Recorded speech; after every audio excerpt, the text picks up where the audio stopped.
Hi, folks. We are on another adventure to learn about one of my favorite humans I've ever met. I can't even say we go way back, but we go back. We do go back. Back enough Mm-hmm. for whatever that means. Welcome to episode 6 of Best Case Scenario. Today, I'm very excited. This is the first special guest that I would say. I've had guests. Oh, that makes me feel pretty You're special. the first special guest. You're the first. Not the first that I've been looking forward to, but you are the most I've been looking forward to. Sure. My guest today is one of my favorite people, DeAundre Puritty. Thank you.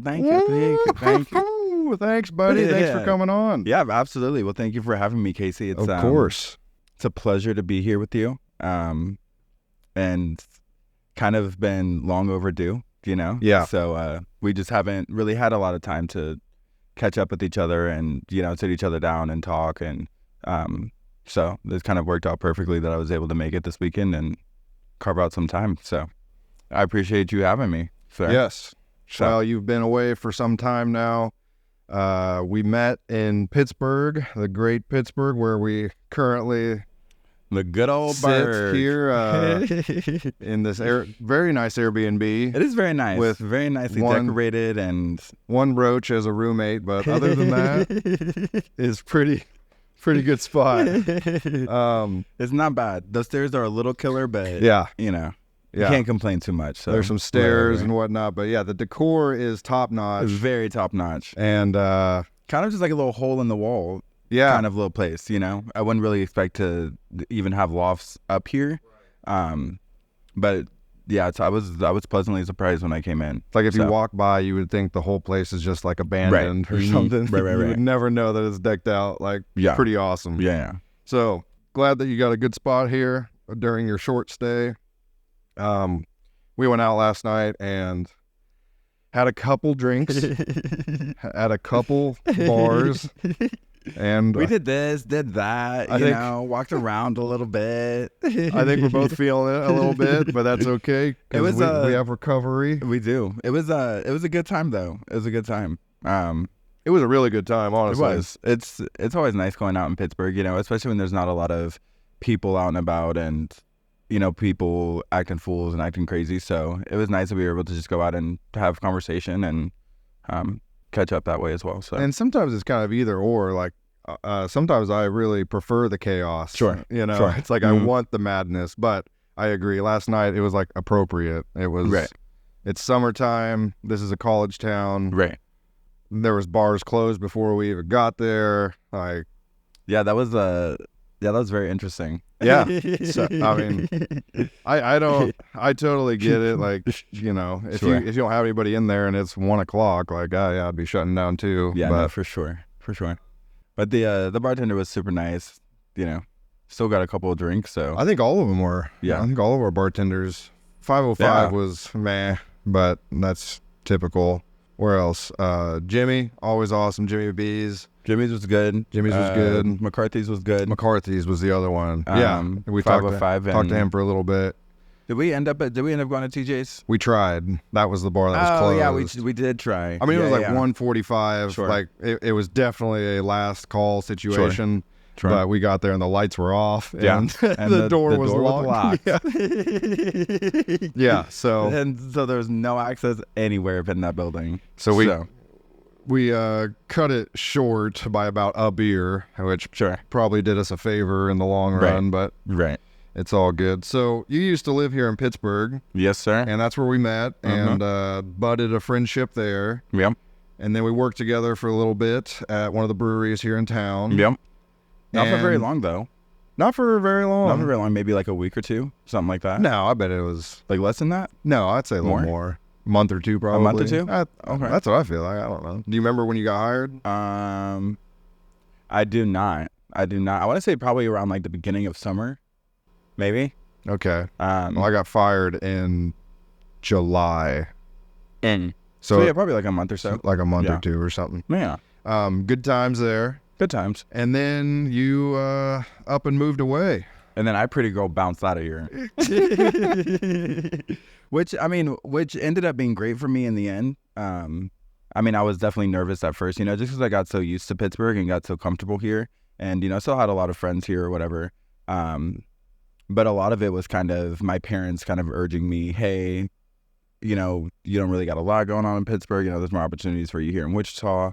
And so they kind of convinced me to up and pack and move back down to Wichita. Lived with my parents for probably a month or two before I got out and found my own place, and everything's been up and great since then. So that's awesome. Yeah. And you decided to stay in the restaurant industry, mm-hmm. and that's been treating you well. It has been, which is crazy because I never really saw myself going into the restaurant business. Because I went to school for wildlife and environmental biology, emphasis in Kansas fish. So I was a little fish guy running around, which is great. I really, really enjoyed school.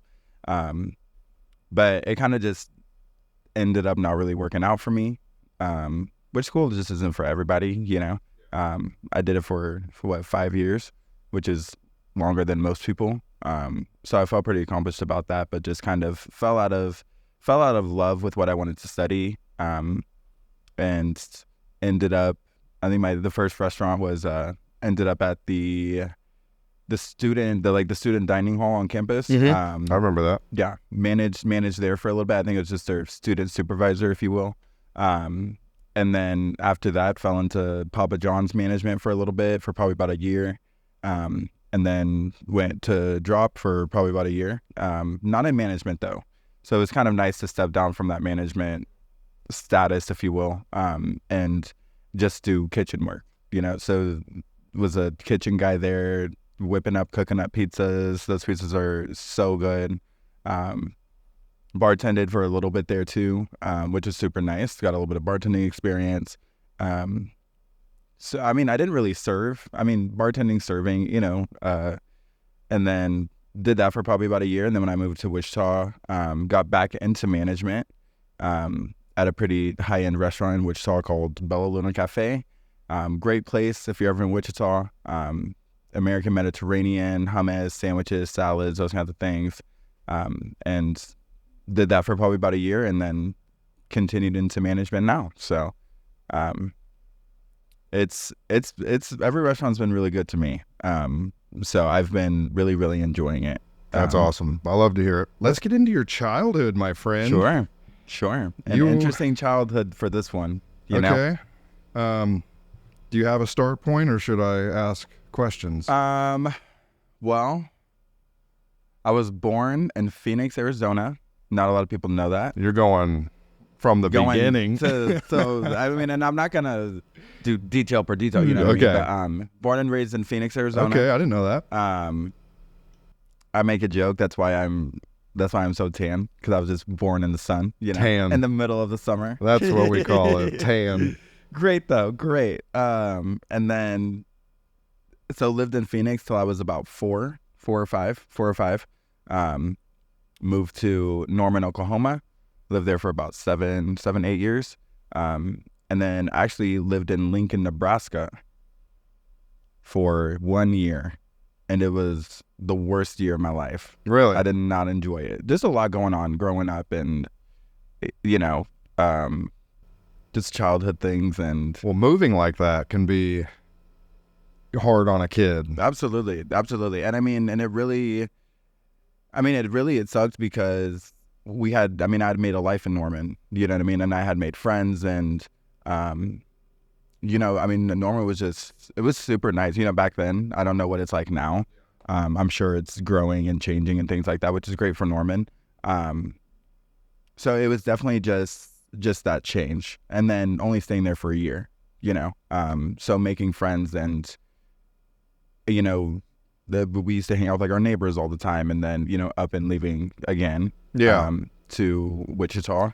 I think that's why it's hard though, is because you want to make these connections. Absolutely. And Absolutely. I have friends today that I went to elementary with. Right. And there's pros and cons there, it's like nice to get out and open yourself up to new, but just as a kid, you don't understand the concept of like, you're actually growing immensely fast, and as far as personal development goes, meeting all these people, but it feels probably as a kid as more of a detriment of like, dude, I really like this kid, Sure. my friend over here and Right. my neighbor or whoever, and now we're moving again. Right.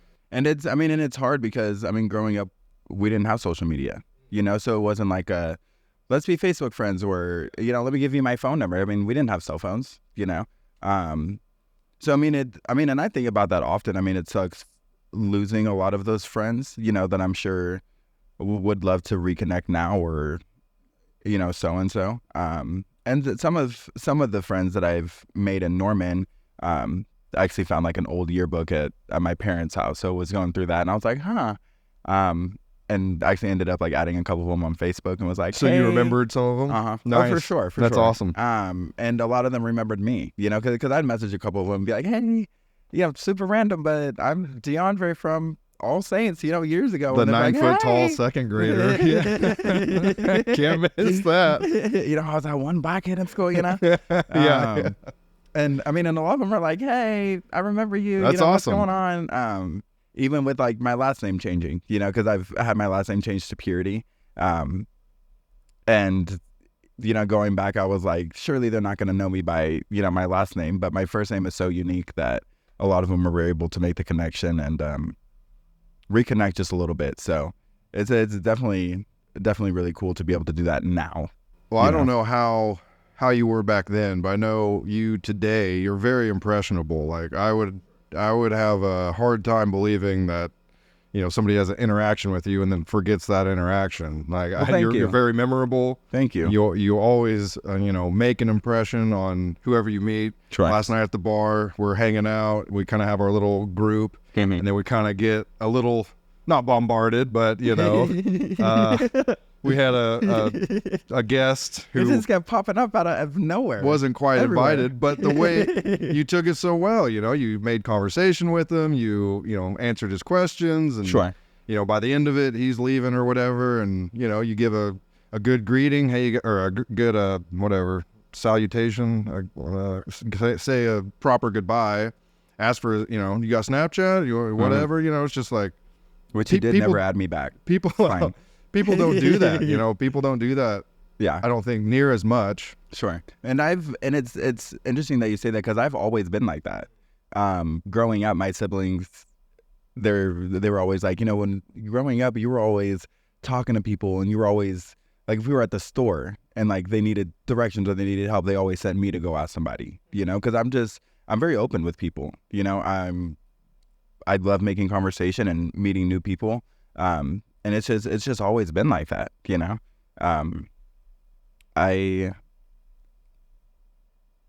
don't know. It's just, it comes naturally for me, I guess, if you will.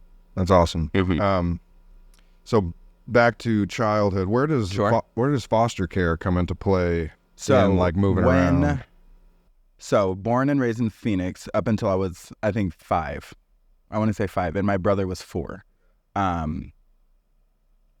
Not a great situation. My mom, she was alcoholic, sleeping around, never at home.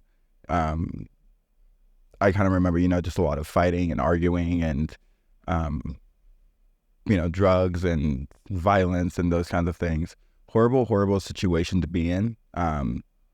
So what ended up happening was the state of Arizona snatched my brother and I, snatched in a good way, not, snatched, you're going to prison. Snatched in a good way and took both of us out of her care. And my uncle, Ross, and his wife, Twyla, who are my mom and dad now, they, had more room for a couple more kids and came and grabbed my brother and I up, and life has been great ever since. So wait, your parents that raised you are your aunt and uncle? Yes. What? Yep. So my birth mom, my dad now, is my birth mom's brother. Whoa. So that also kind of worked out very nicely that we were adopted into family. Yeah. Because I just know, just growing up, you just hear horrible foster care stories, because the foster care system in America is not great. It definitely needs a lot of work. I know a couple of my friends that are going into that, and good for them. But I mean, people just, being taken away from homes and going into homes with people that just don't care, because you get money out of it if you're a foster parent. And a lot of people just are in it for the money. They don't care about the kids. Kids are hopping from home to home and running away and becoming alcoholics and drug users and, whatever. So I'm very, very, very fortunate that I was able to be put into family, and responsible family. My dad's the oldest of his siblings and my mom's the oldest of her siblings. So just very blessed, very, very, very blessed. Yeah, that's awesome. We definitely have one in Riverton that, there's no official accusations, but it's like, I'm sure all these kids are cycling through your house because you're getting paid for it. Like, it doesn't really seem like you give a shit. Like, you're keeping them alive, but I think the motive might be. But that's the minimum, I mean, and is that better, Is that a good thing that at least they're not in, actual foster care and with a bunch of other kids? Like, is it better to be under a roof, than a system? I mean, for me, had things not gone the way that they did for me, I mean, I'd prefer to be probably in like a home, like a foster home. So even if it was with other kids.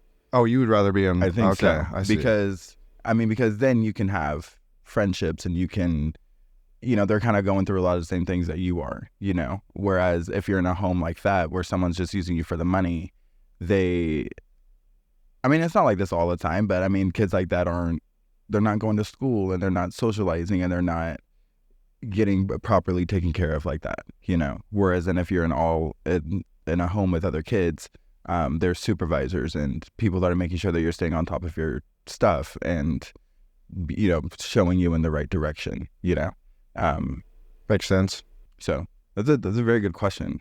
I've never really thought about that before. Well, you never know. And it's probably case by case scenario. That was we were talking, somebody asked what my podcast name was yesterday. And I said best case scenario. And you were like, case by case was the other name I was considering. Yeah.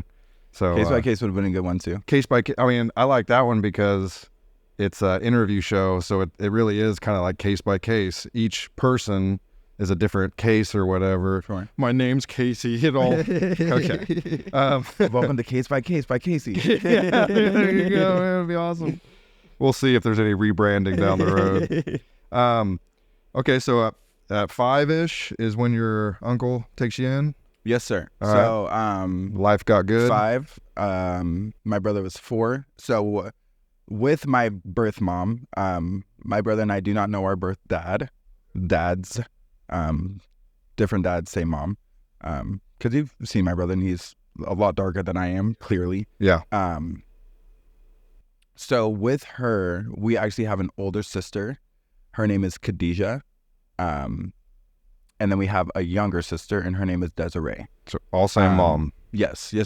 So for some unknown reason, I'm not exactly sure why, my mom was able to keep Khadijah. It might have just been because she was older. She, maybe had more care around her or something like that. And so, yep, I was 5 and my brother was 4. Very fortunate that I was able to bring my brother with me. Because just growing up, we've been through a lot together, and we've been through it together, Brings you close. It does. It really does. And I'm close with my other siblings, but I don't have the same conversations about our birth mom that I did with my brother, or about growing up that I can have with my brother. You know what I mean? So moved to Norman, Oklahoma with my aunt and my uncle, or my uncle and his wife. They're 3 kids. They have Chandler, Tonika, and Ross Jr. And went from 3 kids to 5. So it's definitely a household for sure. Props to them for opening their doors and absolutely taking care of family. Absolutely. And it's impressive because in Phoenix, I went from, not a lot of people know this, but I was poor. my parents tell me now, like, when we went to Arizona to pick you guys up, like, you were eating on the floor in the bathroom. Whoa. Like the no plates, no silverware, just you in a diaper, probably 3 days old, eating on the floor in the bathroom, just horrible situation. Pretty serious neglect. Absolutely. Yeah. And very fortunate that moving into the Puritty's house, my brother and I never went hungry. We never went hungry. We had our own rooms, just a complete 360, I think, even a big deal to get home from your day or whatever and have a parental figure ask, how was your day? Just small things like that. Absolutely. Like, of course, we're eating off plates, but also absolutely, maybe even that gets back to the foster care for money situation, to where it's like, go to your room, I don't want to talk to you. It's like, no, you had people that loved you and wanted to include you. Hey, we're going to go do this. And like, I'm sure that my parents, got some kind of money for it, but I mean, it probably went to making sure that we got a great education, making sure that I always had nicer clothes, and a toothbrush and toys. And, I mean, it was just everything I wanted, and it was a complete, I think about it now as an adult, and I'm sure it was a complete shock to me, I don't remember much about coming from Arizona to Oklahoma. But I mean, I'm sure I'm sure I gave my parents hell. I know I did, because they tell me all the time. And I'm like, well, you're welcome for the entertainment, Keeping Thank things God I lively. didn't have boring children, But I mean, they tell me all the time that Malik and I were just horrible kids. Not horrible, but I mean, a handful. But I mean, if you think about it, I really went from people lying and cheating and stealing all around me to a better home. I only knew wrong, I didn't know any right, and so I mean, it makes a lot of sense that growing up I gave them hell. A little detour here. What was their methods of disciplining? So my dad is he's very big into spanking, right? It's very intimidating person. And you've seen my dad, yes. Right? Huge, retired professional boxer, okay? Yeah. Huge black dude, already in and of itself. And very soft-spoken, to where you're not getting a lot out of him. No. Very kind. But, very, very kind. But also very intimidating. But very intimidating as well. So it was, and my mom, to me, is an intimidating woman. She knows what she wants, and she's going to get it one way or another. You know what I mean? So I think just that in of itself was a lot growing up. But my dad was into, timeouts and spankings and never anything like he beat us up or anything like that, but he would definitely get his point across. So powerful that like a guy like that would have to be careful, and probably any father figure or mother for that matter. It's like, to a child, you can fuck them up bad, especially your dad. Right. So it's like, yeah, you gotta put a limit on it. I'm not opposed to spanking. I was spanked. Was spanking a proper punishment for you, in the sense of, if you were threatened with spanking, would that change your behavior? No, not really, because I was one badass kid. You would just say, do it. Do it. I mean, and more so my brother's that way, because my brother just doesn't, I mean, he's a really, really tough guy,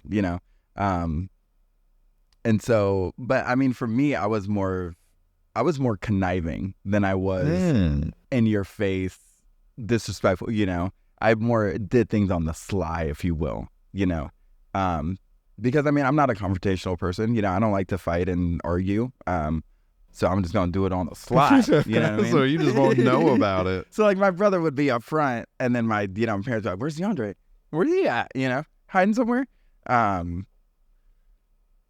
So now with the spankings, I mean, it really only happened once or twice, and you learn your lesson, because they were my bad. dad knows how to hit people. They were bad. Okay. But I mean, and eventually we grew out of the spankings and things like that. And then we got into like being grounded and, getting your phone taken away or, whatever. But I mean, very, very good at disciplining when it needed to be disciplined. Well, that's I was going to say next is if you came to them as a trouble child and then you turned out the way that you are, a respectful young man, sure. Something worked. Absolutely. Something happened that was effective. Absolutely. So another thing growing up that a lot of people don't know is because my brother and I were in foster care, we had to, I think it was like maybe once or twice a month, we'd have to go to like a specialist, right? It was kind of like a therapist kind of person, but just talk about, how we're doing and, are we still enjoying living here? And, how are my parents feeling about everything? Was that beneficial? I mean, I don't think I took it as seriously as like my parents did, for instance, because I mean, I'm sure I was probably just like, let's go in here, say what needs to be said and go about our day. Okay. Which it is what it is, but then we also had, there were just precautions that had to be taken. So like, I think like once or twice a month, we'd have someone come to the house and they'd inspect, making sure that we're in living conditions and making sure that my parents have a stable income and that my parents are, we got food in the house or we got running water or we got electricity, we got fire alarms was another big thing. My brother and I also had, up until probably like grade school, on our bedroom doors, we had alarms. Now, I don't know if my parents got these just because they wanted to or if it was something that they had to through the state. But they had alarms that they would set at night. And then if we opened up our doors, the alarms would go off. Whoa. But I think that I feel like the reason that they did that was because a lot of foster kids would run away, not that my brother and I ever ran away. But I think it was just another precaution. Yeah, they didn't know. Right. They didn't know what would happen. Sure. So it's kind of crazy now. I was thinking about this the other day. In my parents' house, I don't know if I still have that alarm on my door. But I think the last time I saw it, it was kind of like an aha moment, like I've come a long way since that alarm. That's why, I mean? Yeah. Was there anything on the windows? Nothing on the windows. Blind spot. Yeah, right. We aren't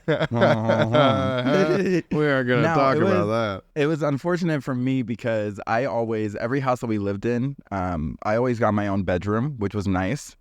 But my bedroom was always on the second floor. So I wasn't really going anywhere anyway. That's a long drop. Yeah, it is, for sure. So, and my dad naturally, not so much anymore now, but he would stay up till wee hours, So, nobody was really going anywhere without my dad knowing about it, I had a similar dad. He's watching TV till like 2 a.m. or something. And it's like the one time I want to go out with my friends at 2:30 in the morning and you're still awake, And then it's like, it's not even worth waiting up anymore. I'm too tired. Yeah. You peek downstairs and see the flash of the TV. Like, are you kidding me right now? Every time. Go to bed, You might have, who knows? Maybe they were doing it on purpose. Maybe they had a hunch of like, you know what? I'm gonna stay Maybe he actually even wasn't down there. It was just he just left TV it was on. Just on. Yeah. Dude, these dads are playing like 4D chess. Okay, so you get into a good home. That's awesome. And then you start Catholic school. And then to add on top of everything, me giving my parents hell, not being that great of a kid, they decide to put me in Catholic school. So surely they are hardcore Catholic. So my mom was born and raised Catholic. Okay. My dad is not Catholic. Okay. And they both agreed to put you and your brother in Catholic school? Yep. All 5 kids in Catholic school? I was in Catholic school. My younger brother was not in Catholic school. Whoa. I think he was just he was more aggressive than I was, if you will. Like my brother wasn't. He never got into any kind of crazy fights or anything like that. But like my brother wasn't afraid to like step up to my dad if he needed to, or, fight me or my brother if he wanted, you know what I mean? Just a lot more aggressive than I was. And I think that they I mean, I'm sure there's a reason why, he didn't go to Catholic school. But it was just never really talked about, I might be interested, if I were you, of asking your parents why you went and why he didn't go. Sure. Now, he did go to Catholic school come middle school. I feel like that's a conscious decision on your parents' part. They consciously decided DeAndre's going to Catholic school. Sure. And my brother flourished at public school. Had he gone to Catholic school when I started going to Catholic school, I don't think he would have done as great. Just because, Catholic school kids are mean and, whatever, and I don't think he'd be able to have handled it. I mean, you don't think public school kids are? Well, I just feel like he'd probably just fit in a little bit better at public school, Because you had a uniform, and he didn't. Nope. He could wear whatever he wanted to school. And you had so it was, so me and my 3 older siblings, we all went to Catholic school. And he kind of just got to live his best life at public school, I didn't see this kid during the day, and so I almost feel like it'd be like easier logistically to send everybody to the same place. Sure. Pick them up at the same time and be on the same schedule and everything. It's like, did you guys ride the bus probably? Mm-hmm. Okay, so maybe it wasn't a huge deal. So we, so Catholic school's crazy because I don't think every Catholic school that I went to, I don't think they had a bus system. I'm sure that they did, but I think my parents lived so close within the vicinity of the school that they just drove us. And growing up, my dad would like volunteer at the school, and come middle school and high school, he started doing coaching. So he did like substitute teaching and all that stuff growing up. So he was just already at the school. And so my brother for public school, I think he took the bus for school. But my siblings and I would have our parents drop us off. Was there sports in Catholic school? Mm-hmm. Did you play? So in middle school, I did basketball, football, track. I did a little bit of soccer before middle school. Wow. Cheer. I loved cheer. I did competitive cheer. Now, is that like a yell leader, or are you like cheerleader? Like actual cheerleader. But like, the difference between like a cheerleader and a yell leader? Yeah. So, and you were doing like cheerleader? So I didn't cheer for the school. I cheered for a gym. Which for me is the difference between a cheerleader and a yell leader. When I think of yell leaders, I think of men that are cheering for a school. But like for men that are just cheering for gyms, I just think of cheer. I don't know. I almost see it as like a guy cheerleader be basically, a yell leader. Yeah, sure, like sure. a Mr. versus a Mrs. It's just a guy, and so you call him a Mr. It's a girl. It's a girl. We call her a cheerleader. I don't know if you see it as cheerleader. That's fair. I just always grew up as like, just being called a cheerleader or let's go to cheer or whatever. So I did. And that's a lot of that is thanks to my parents, because my parents wanted all of us to be active and involved in something, right? So I hated sports in middle school. I hated football. I hated basketball. I enjoyed track. I hated soccer. Why? So a lot of it was because these damn kids, these damn boys that I was forced to play sports with, weren't necessarily the kindest kids in school, So I didn't necessarily enjoy playing sports with kids that I didn't get along with in school. But I think a lot of it was just I didn't get the hype about it. I didn't understand the excitement. I couldn't wrap my head around a freaking like football play to save my life, My brothers are more all over that kind of stuff, But it's weird because I don't really like sports, but I really, really enjoy cheer, And my parents let me do cheer, which was it was super nice. I loved going to competitions with my mom, and it was kind of like my own thing, you know, like, you know, my brothers had football and they had basketball, but like I had cheer all to myself, you know, my sisters didn't do I like cheer. that. So it was kind of just my own thing, you know, going to the gym and hanging out with the girls, and none of my siblings are there. None of my friends are there. You know, I'm meeting new people, you know, going on 2 or 3 car-hour rides with my mom to cheer competitions, you know, waking up at 7 in the morning, you know, getting home at 5 or 6 at night, you know. Just worked for you better. It did. And I understood it. You know, I understood the jumps. I understood the movements. I understood the music. I could put a routine together. I feel like I have a very expressive face. So like being able to use my facial expressions during cheer was great for me. I naturally get along with women, not because I'm a gay man. Okay, because I'm a gay man. A little bit. But I naturally get along with women better, you know. So, I mean, just being around girls all day was kind of fun for me, you know? That's literally the question I just wrote down. Did you get along with girls better than boys? It's crazy because I did. A lot of drama, you know, which is, I mean, that's for every sport, you know? But those cheer girls are different. I believe it. Different. And those cheer moms are different. You know what I mean? I believe it. And those cheer coaches are different, you know? But I thrived in it. You know, I thrived in it. So up until probably the college, I would probably say up until college was when I started kind of getting a lot of guy friends. Had a couple of guy friends in high school, but just then again, just naturally got along with the girls. Now, are these straight guys or gay guys? Your Straight guys. Original friends, or Straight, you know, your straight guys. Your first round of guy friends. Mm-hmm. Yeah, because I mean, going to Catholic school, I didn't really grow up around a lot of gay kids, you know? Not a lot of closeted? I mean, I'm sure there was, but I mean, for me, I wasn't really thinking about it. You couldn't sniff them out? Yeah, right. Got a little gay on you over there, Michael. So, I mean, and then up until college was when I really kind of started to find some good, solid guy friends.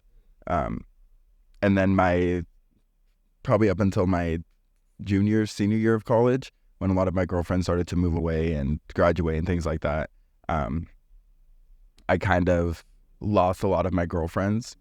Yeah, still keep in contact, whatever. So then gained a ton of guy friends. And then now, as a 27-year-old, I almost get along better with guys than I do girls. Oh, that's interesting. It's very, very interesting. It's an interesting kind of like a switch. switch, Yeah. Absolutely. Because like I can go out with girls now and I'm just like, ugh, I don't want to be around her all that, you know? My perception is that you have outgrown the drama, and you Absolutely. And I think that's a lot of it. You don't want sure. to participate in the drama, No. and I don't know if it ever ends with the females. No, never. So then guys are just like straight up and straightforward. Very straightforward. Yeah. Very straightforward, which I appreciate a lot. Yeah. Like, I mean, probably now I don't even know if I'd be able to walk into like a cheer gym, you know? I mean, I'm sure I would, but I mean, just knowing the drama that comes with it and that's a lot to deal with, you know? But So in middle school, Catholic middle school. let me ask this. How did you find out that you were gay? So I actually remember this exact instance. Good. At least one of my very first memories. Okay. So this is way back when I lived in Norman. I was probably like, 6 or 7 at the time.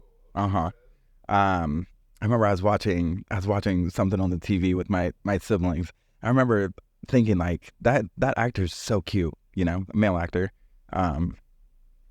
And I think I like said it out loud or something like that. I was like, oh, he's really cute or something like that. And I think my siblings were like, what? You know? And I was like, oh, I don't know. I said what I said. So, I mean, I remembered grade school, you know, thinking boys were cute. One of my best friends was a guy. His name was David.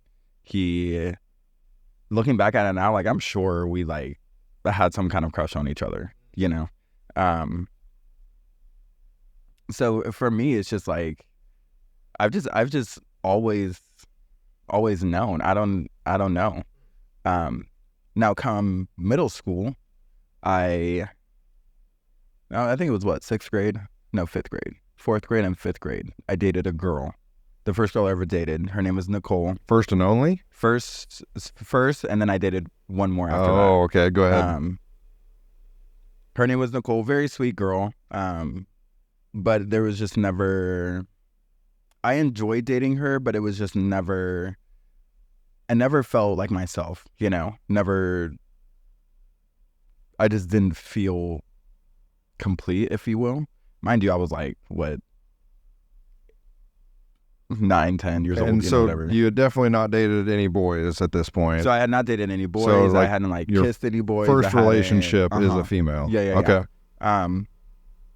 Black woman, by the way. Okay. Need to be noted. Needs to be noted. And it was, I mean, it was great and all, but it was the breakup. Oh my God. Jeez. The drama. Okay. Of the breakup. During how long did it last? So I want to say a summer because so my brother and I, for the summer, we went to like some kind of summer camps. And so we met each other at this summer camp that we went to and then dated each other for the summer. And then we went to school together. Now, was it a pretty typical relationship as far as you held hands, you gave each other little peck smooches? I mean, sure. I don't know if we necessarily held hands, but like we had like our first kiss in like a movie theater. When we had like nap time, we'd like not sleep with each other, but sleep next to each other, whatever, we'd hang out on the playground. Like in the movie theater, was sparks flying in your head when you were kissing this girl? No, so it was kind of like, for me, it was kind of like it was like in order for our relationship to be real, we need to kiss each other, Yeah. And it was like we were on like a trip with like our summer camp kids, I think watching like Ice Age or something like that. So so it was Great kind of movie. look around, make sure no one's watching, let's kiss real quick, So it was just like a little peck, and it was fine. It just didn't like activate anything. It didn't really do anything for me. Yeah. And I think that's when I started to really realize, maybe girls just aren't for me. And you weren't wishing she was somebody else. No. Okay. No. I mean, because I liked her as a girlfriend. She was good to me, and I was good to her, and then we just kind of parted ways, and so yeah, found her on Facebook probably like a few years down the road. I don't know if I ever messaged her. I think I might have just added her or something like that. So far as normal society goes, the landscape has changed immensely. But essentially, in most of the movies, it's heterosexual. It's a guy that, falls for the girl and whatever, wins her over. It's always guy-girl.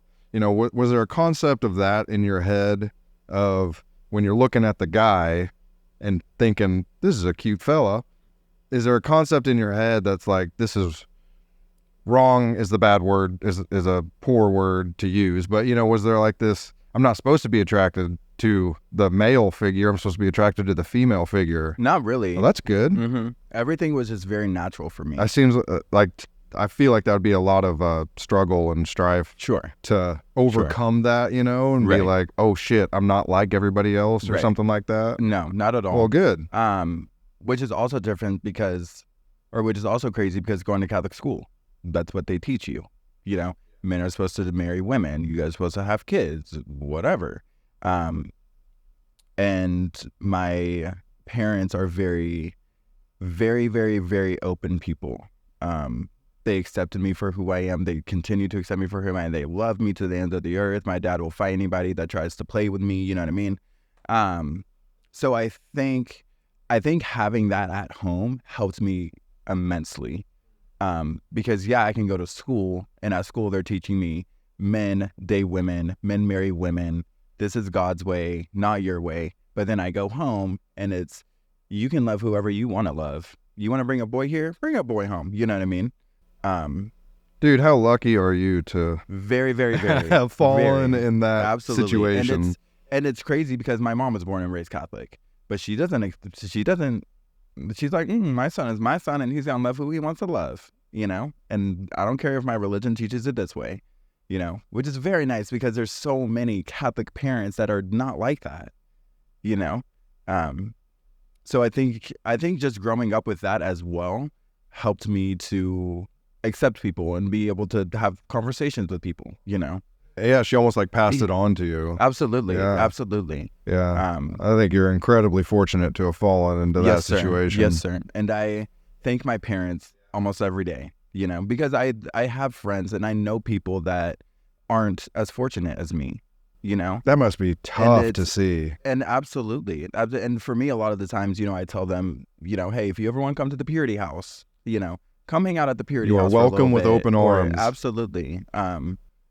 Because my parents are they've let friends stay on their couch, and they growing up there for a little bit, they still did foster care for a little bit, so they were foster parents for a little bit. So like I'd seen a couple of foster care kids come in, and just very helpful people, and they like, even when you helped me move, they were very thankful for you. It was great to finally meet him. You talked about him a lot, and then I finally got to do the face-to-face, and lovely as ever, Good. And not a lot of people meet my parents. Yeah. Yeah. Which isn't a bad thing. Yeah. But my parents are a little intimidating people, so, and I want them to know that I have good people around me, and, I think they're intimidating in the right way to kind of, as you just said, like, your dad is going to mess somebody up who messes with you. But if you're just a straight-laced person and you're not causing mischief or trying to do you wrong or trying to do them wrong, it's like they're going to treat you with respect and trust you, and until you break that trust. Very good people when I met them. Very good. So I tell a funny story. So in middle school, I don't know if I've told you the story or not, but we're sitting at the table. It's about Christmas time. My dad sitting across the table and goes, what do you want for Christmas? I was like, kind of thinking about it. And I was like, I kind of want a Hannah Montana wig, because in middle school, I was obsessed with Hannah Montana. Okay. I had posters, books.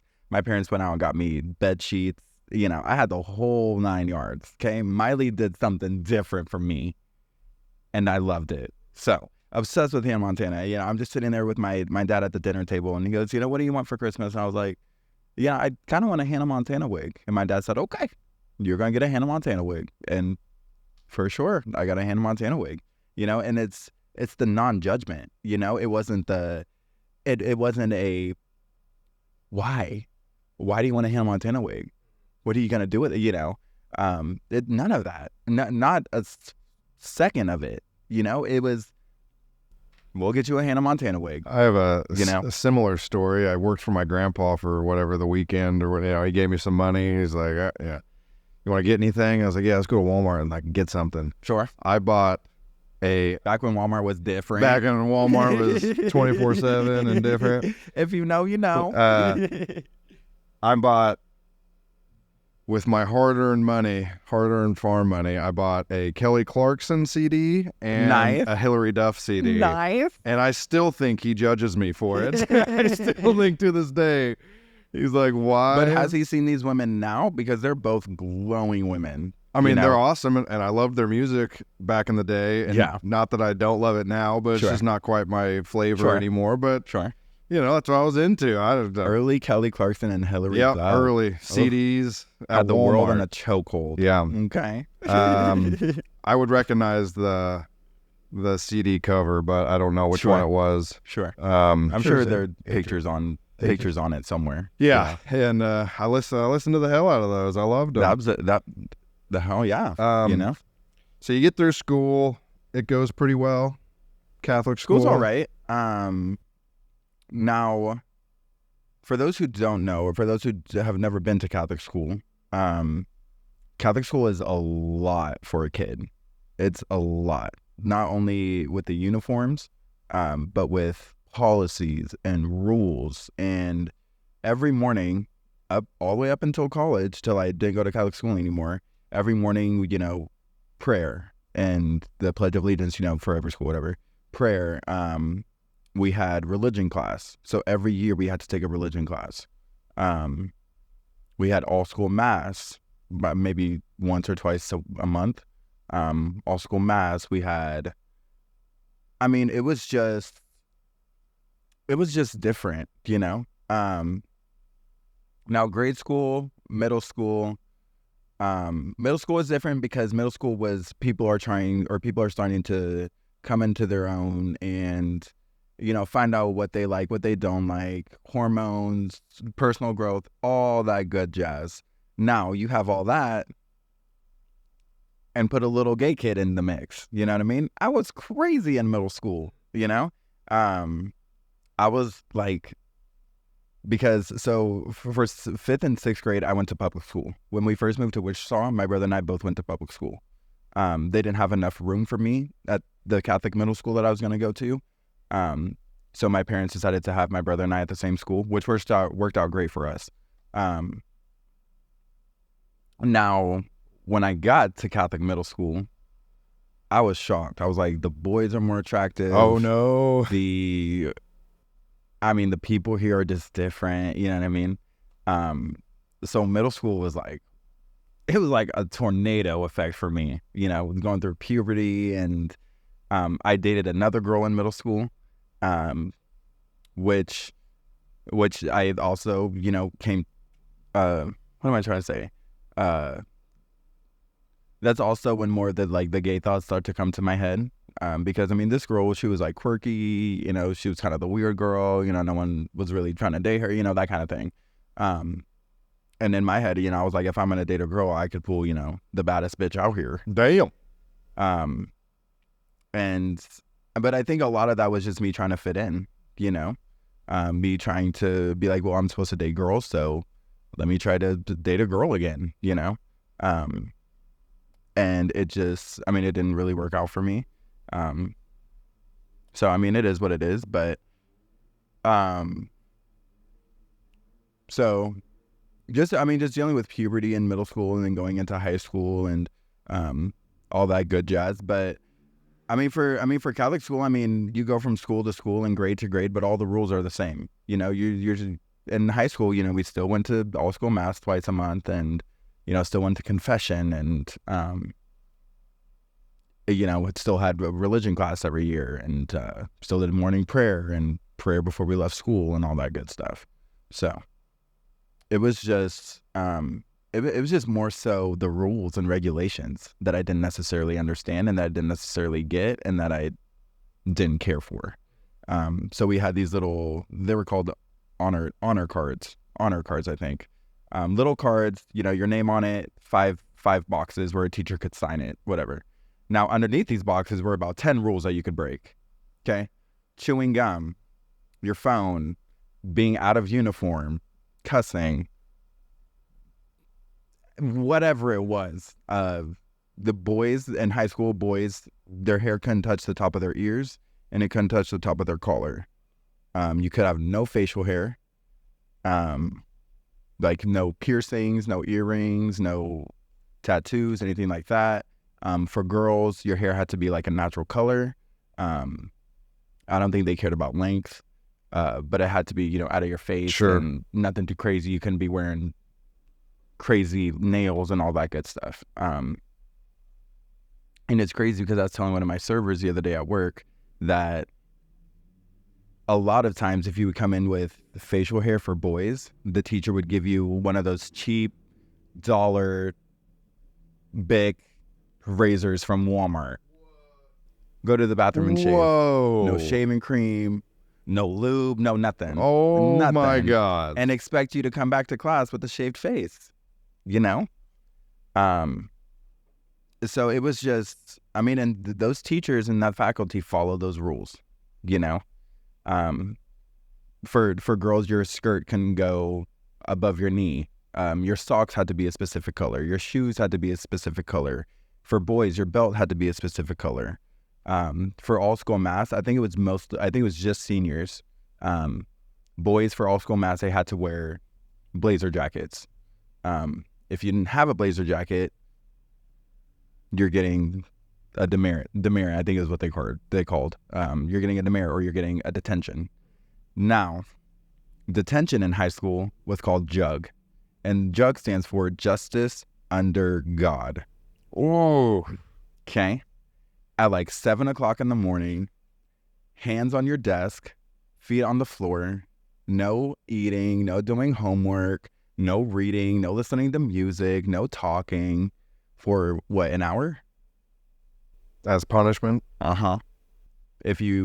So you could get a detention for anything, if you filled up a demerit card, like 5 demerits was a detention. And then you get another demerit card. And then if you got that one filled up, it was like 2 detentions, and then it was like in-school suspension, and then out of school suspension, whatever. For gym class, you, for some odd reason, had to have your demerit card. If you didn't have your demerit card, detention. So, I mean, it was really just rules and regulations and things like that. So how did we talked a little bit about it last night. How does like a uniform, all these rules, how does that affect your choice of style in adulthood? Because you have piercings, you have tattoos. Sure. I consider you to have a sense of fashion. Thank you. I appreciate it. Everybody's got their own lane, I feel like you have your lane of fashion. But growing up and not being able to express that on a daily basis, how does that come to play into adulthood?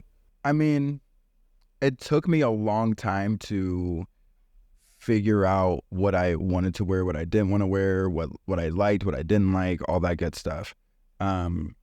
Because I was so used to wearing a uniform, And I mean, I look at pictures of myself growing up now, and it's, pictures that my mom posts on Facebook or whatever, and it's just like, who let me wear that, Excuse me. But then again, I didn't really know how to dress myself because I wore a uniform for so long.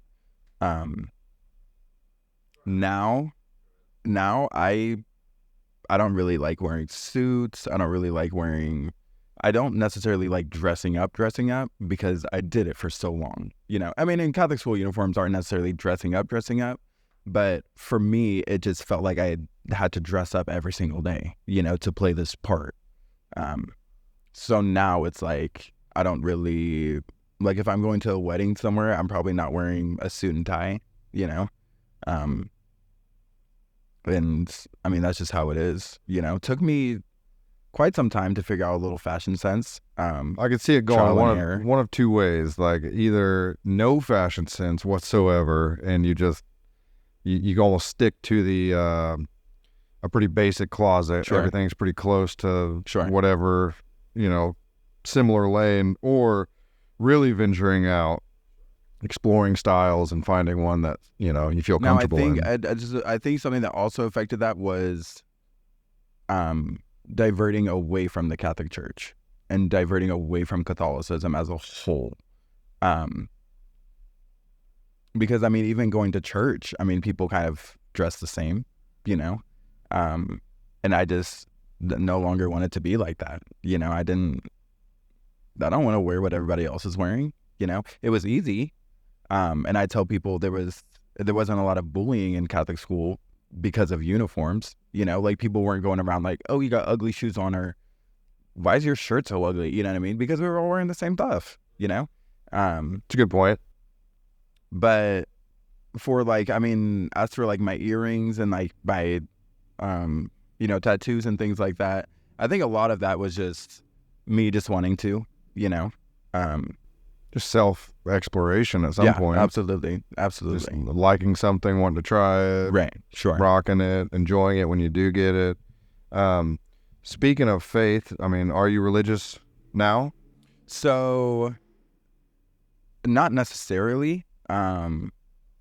So I stopped going to Catholic church probably my freshman or sophomore year of college.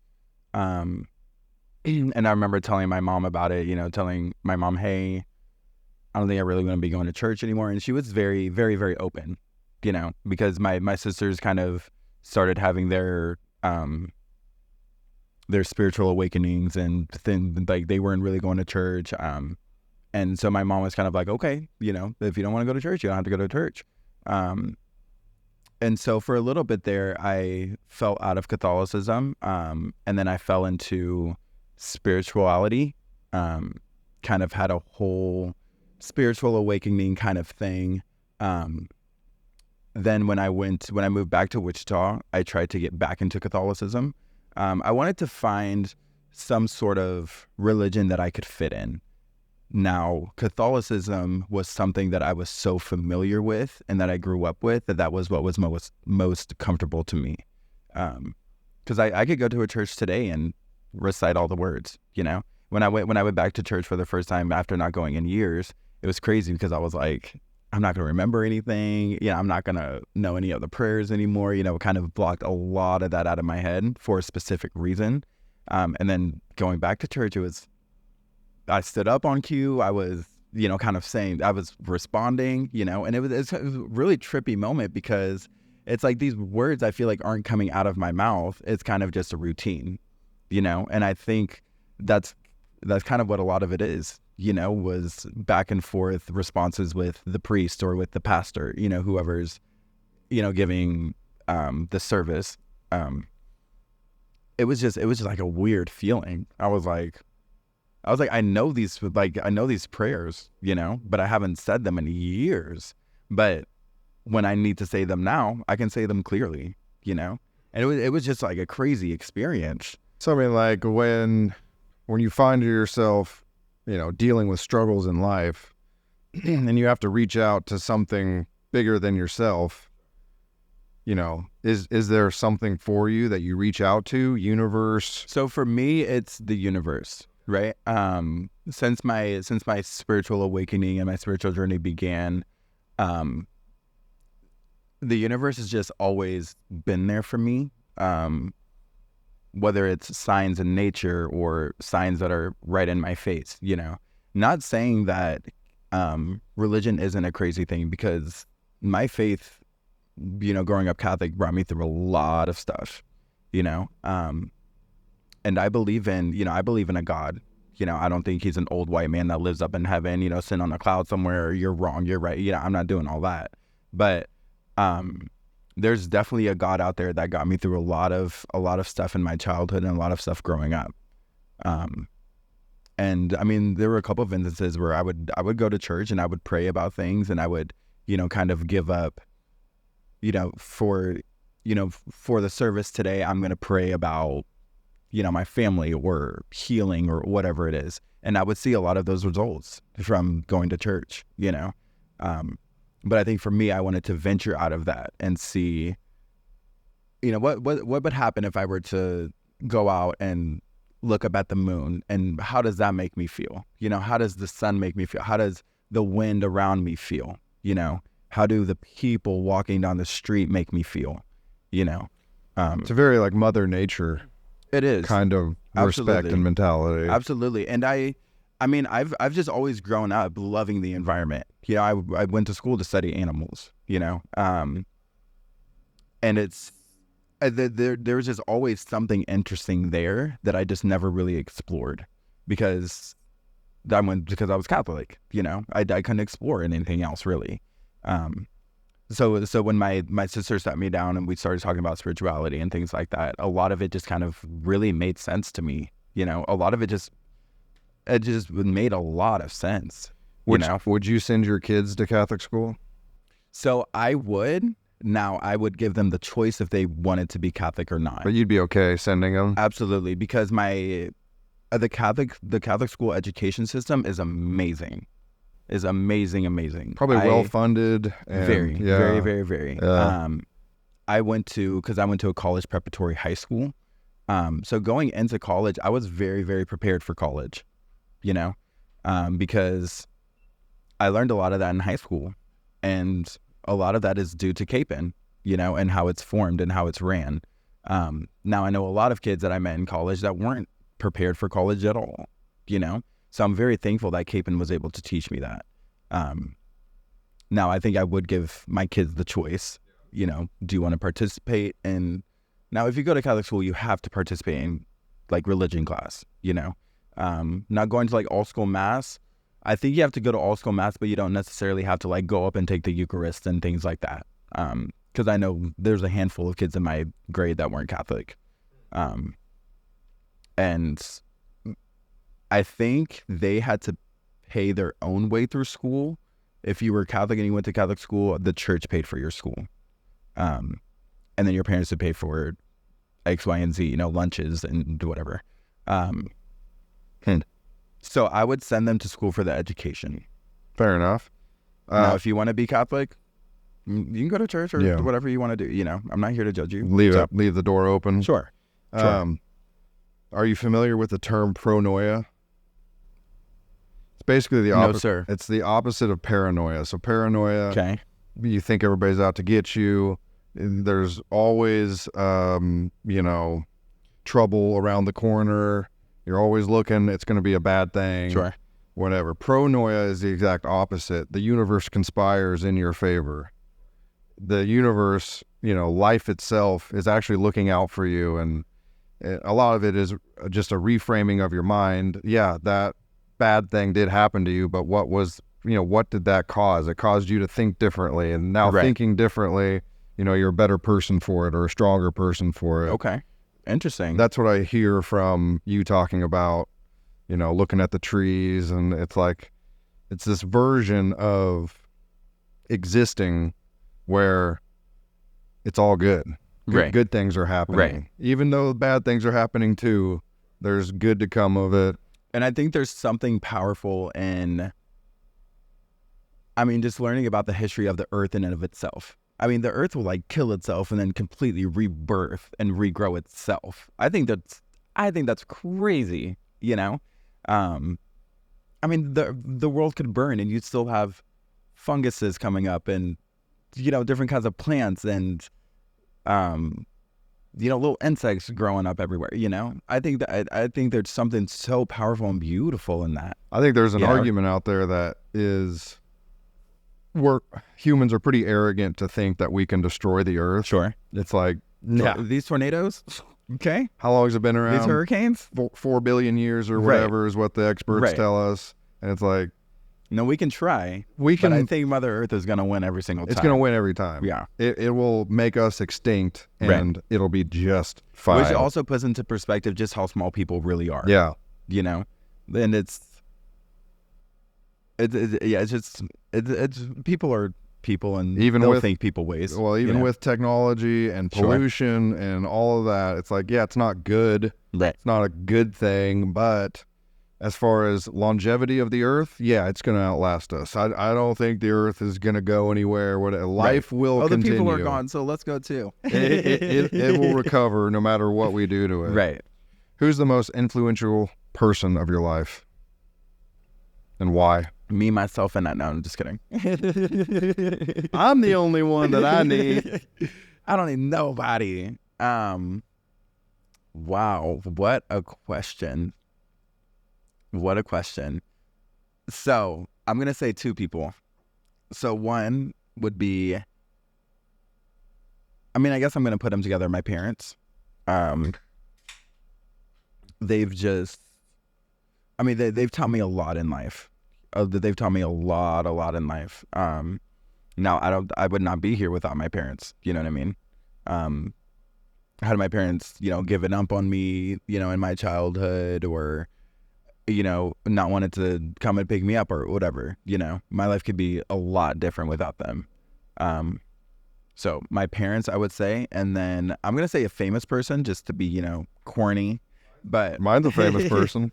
I would say, for those who don't know her, her name is Demi Lovato.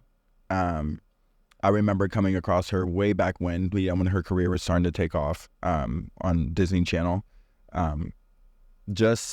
It's something about her just really connected with me. And I think a lot of it started with her music. If people don't know about this woman, she's been through a lot of drug struggles and, rehab and, just a lot of not so great things growing up in the industry. Now I've never been through, as much crap as she's been through. But I can resonate a lot with her music and her story and, where she's come from and her healing process and her journey that she's on. a lot of that just really hits different for me, you know? And it's crazy to grow up with an artist, you know? Because I feel like there's a lot of artists that we grew up with, you know, Demi Lovato, you know, I grew up with Miley Cyrus, whatever. But it's almost at every single stage of her career, I can resonate with it, you know? And celebrities are always growing and changing and, you know, moving on to the next thing. And, you know, they're hard to keep up with, but it's almost every single album that she put out, every book that she put out, every, you know, show that she put out, I was just resonating with all of it, you know, through every single stage of my life. So I think she's just been very, very influential for me. I think relatability is massive. You know, if you can see yourself in this other person, absolutely, it's like gonna be a connection of some kind. Right. Yeah. And for you?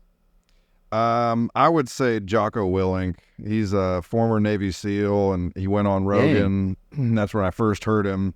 Okay, sure. And not that never did I disrespect the military, but I just didn't really give them thought. You know, it was just kind of just a negation of thought. I just, whatever. And then he led me to have extremely massive respect for anybody in the military. You know, he brought that to my attention. And then also, his whole deal now, he was a Navy SEAL, saw warfare, he commanded troops, the whole nine. Now that he's out of the military, it's essentially taking military lessons and applying them to civilian life. You know, it's like from business, personal relationships, sure, all of that. And he has this concept of good, which is anything that goes down in life, there's going to be some good to come of it. And that goes to kind of the inspiration of best case scenario of this happened. Well, we're going to, you know, there's a lot of bad in this situation, but we're going to find the best case scenario. We're going to find the good that came from this. You know, my truck broke down the other week. We had to replace the whole ignition system. It's like, you know, it felt bad. I got a brand new ignition system in that truck, and that is not going to fail for the next 20 years, you know, or whatever. I will confidently say that. There's always good to come from any situation. And I think him of most people gave me a new gear. You know, it's like you think you're in your last gear, you're working hard, I got nothing left. It's like he gave me another gear to shift into and to keep going, you know, be more resilient than you even thought you were. It's like you got more in the tank than you could even imagine. So he just gave me a whole new way of, it was like a realm shift. He completely changed the way I see the world and interact with the world.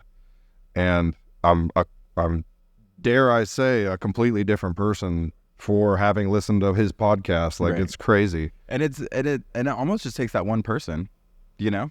It kind of does. It takes that one person to really have a podcast or have an album, and you listen to it and you're like, wow. It's like somebody that speaks to you. Right. You know, absolutely. He ain't speaking to you personally or whatever, but that's what I hear. Right. He's saying some stuff. Yes. And I'm listening to it. It sounds like he's saying this straight to me. Sure. And it was just such a huge shift in how I go about my days. And I think it's much for the better. You know, good. It's the different level of toughness I think I've developed.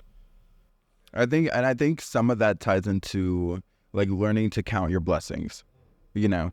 I mean, waking up and like, I have a car, you know, I have a vehicle, I have a roof over my head, I have running water, my belly's full, you know. I might not have a lot of food in my kitchen, but I have some food in my kitchen. I'm not gonna starve. Know? Right.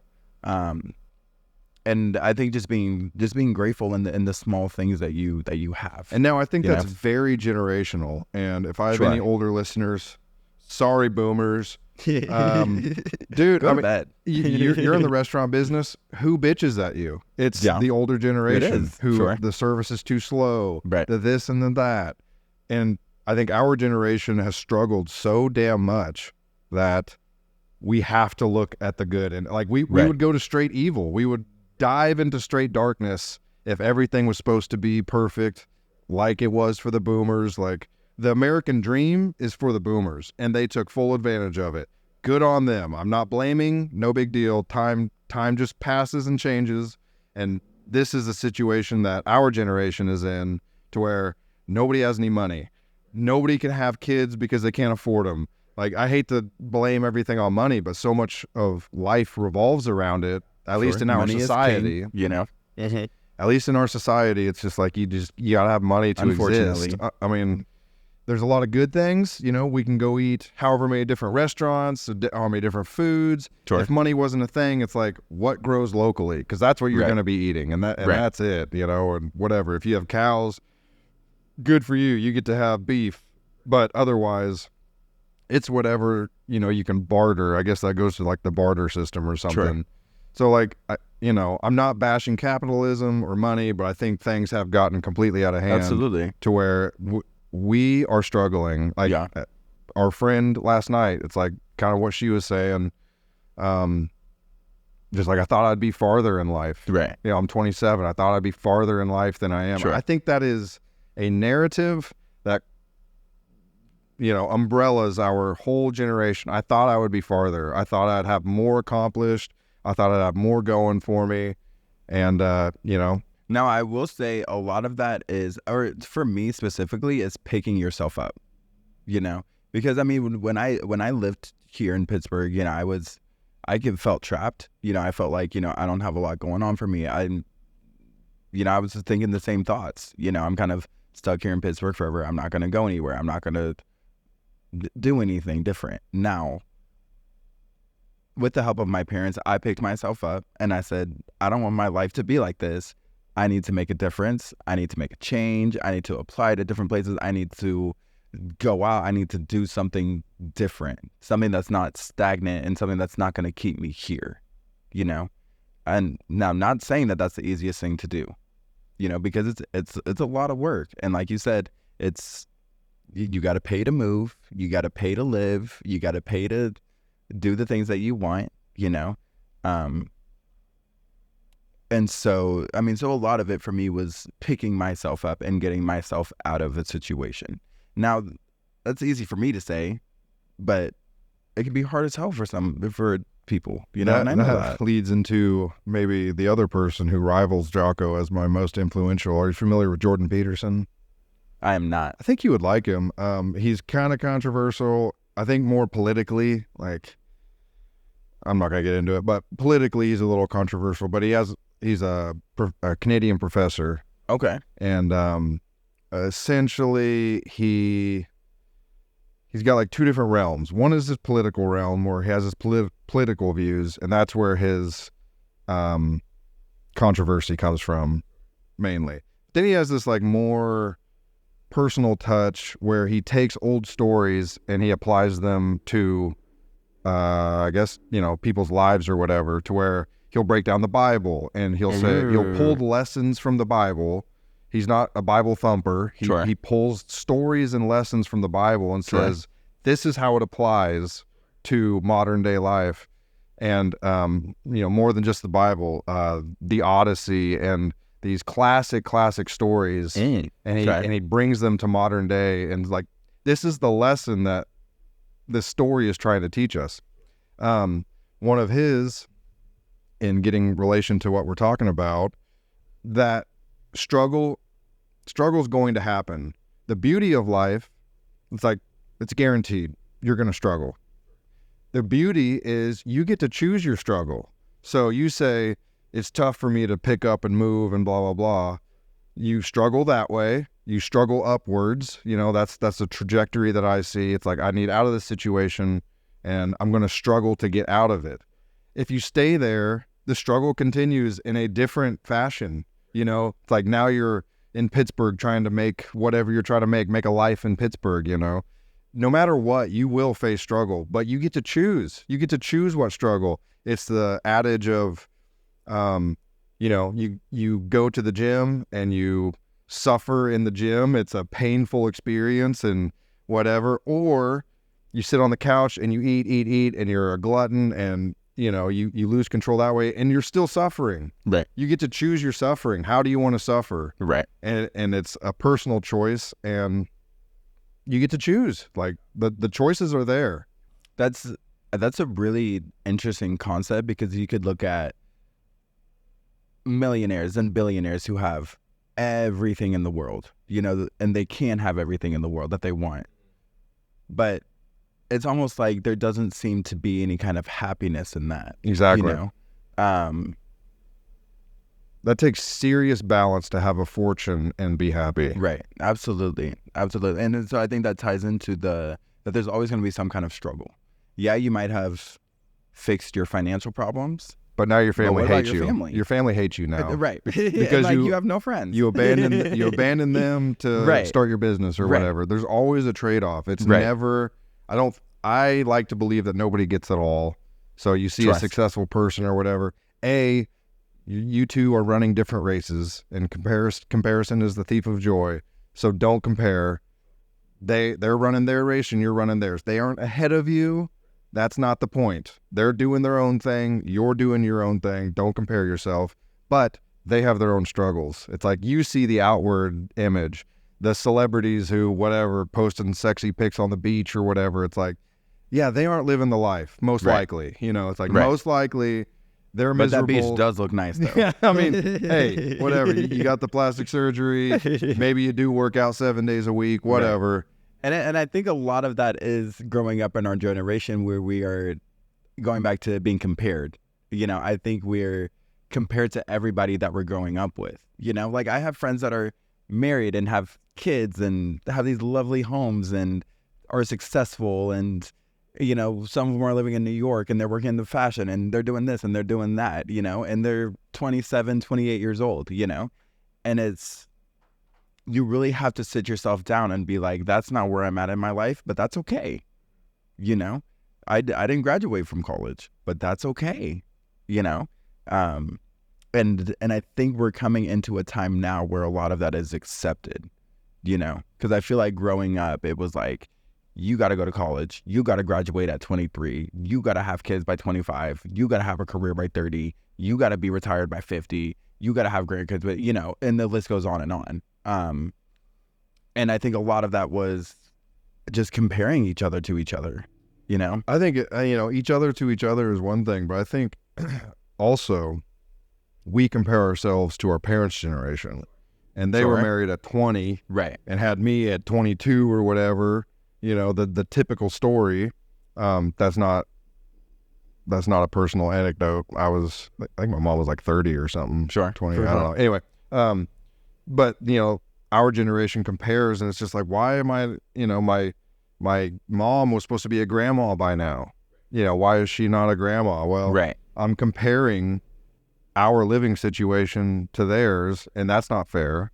It's a completely different landscape. Absolutely. We don't have like the war, you know what I mean? We have nothing to unite us. Yeah. I was going somewhere with that, but I forget. Let's see here, buddy. I'm enjoying it so far. I was a little nervous at first, but I think my nerves have come down just a little bit. I think everybody is. Everybody says they're nervous. I was like, why are my palms so sweaty? Jeez. I haven't even introduced myself yet. Do you believe in fate? Dang, that's a good question. Wow. Or another word, destiny? Now, see, that's hard because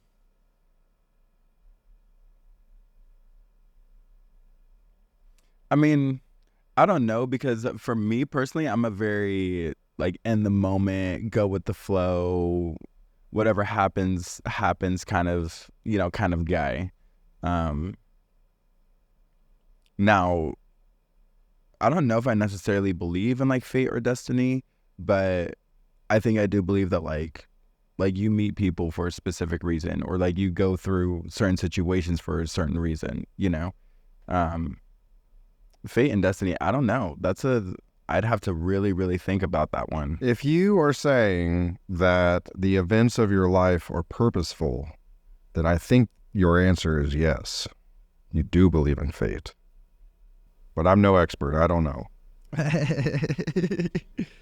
That's a very hard-hitting question. The answer, the answer you gave tells me yes. I can't answer for you, obviously, but I think if if you're assigning reason to random events that seem random or whatever, but the universe's infinite gears are turning all the time.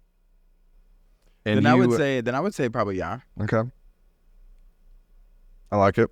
Now, I don't have any explanation for that, but there's a great quote. It's like most people realize their fate while trying to avoid it. Where it's like you know what you're supposed to do, you know what your purpose is, and maybe it scares you, maybe sure. Whatever reason you have for avoiding it, and it's the fact that you avoid it that lands you in the spot where you are meant to end up. Huh. Interesting. Dang. Okay. Very great question. Just don't know how to answer it properly. That's all right. You're very spiritual, so I didn't know if you'd have a hot take on that or not. How do you sleep? I sleep with my 2 cats, and I sleep very nicely. Thank you. Fall asleep pretty easily? I do. Now it usually takes a little bit of some substance. You know what I mean? But very, very nicely these days. Do you very dream? Nicely these days. I do. I have very, very nice dreams. Interesting. I'm usually actually pretty good at remembering my dreams. Do you dream every night? Usually every night. Okay. Mm-hmm. Very nice dreams. It's always a plus when there's a man or two in there. You know what I mean? Now, I will say, so growing up, I actually had a lot of trouble going to sleep. I used to be prescribed, don't know the name of it or anything like that, but I used to be prescribed a medicine that would help me go to sleep. Like an Ambien or something? Something like that. Okay. Because I was also prescribed Adderall as a kid. And I took Adderall till I was probably damn near 21 years old. Wow. So my entire life. Now I think that still has some kind of effect on me now, because I've only been off of it for 7 years. You know what I mean? So I still have a lot of healing and growing to go through, just with my body and mind and it spirit. Was for your attention? Yes. Okay. So it's prescribed for me through those monthly doctors that I would go see and things like that.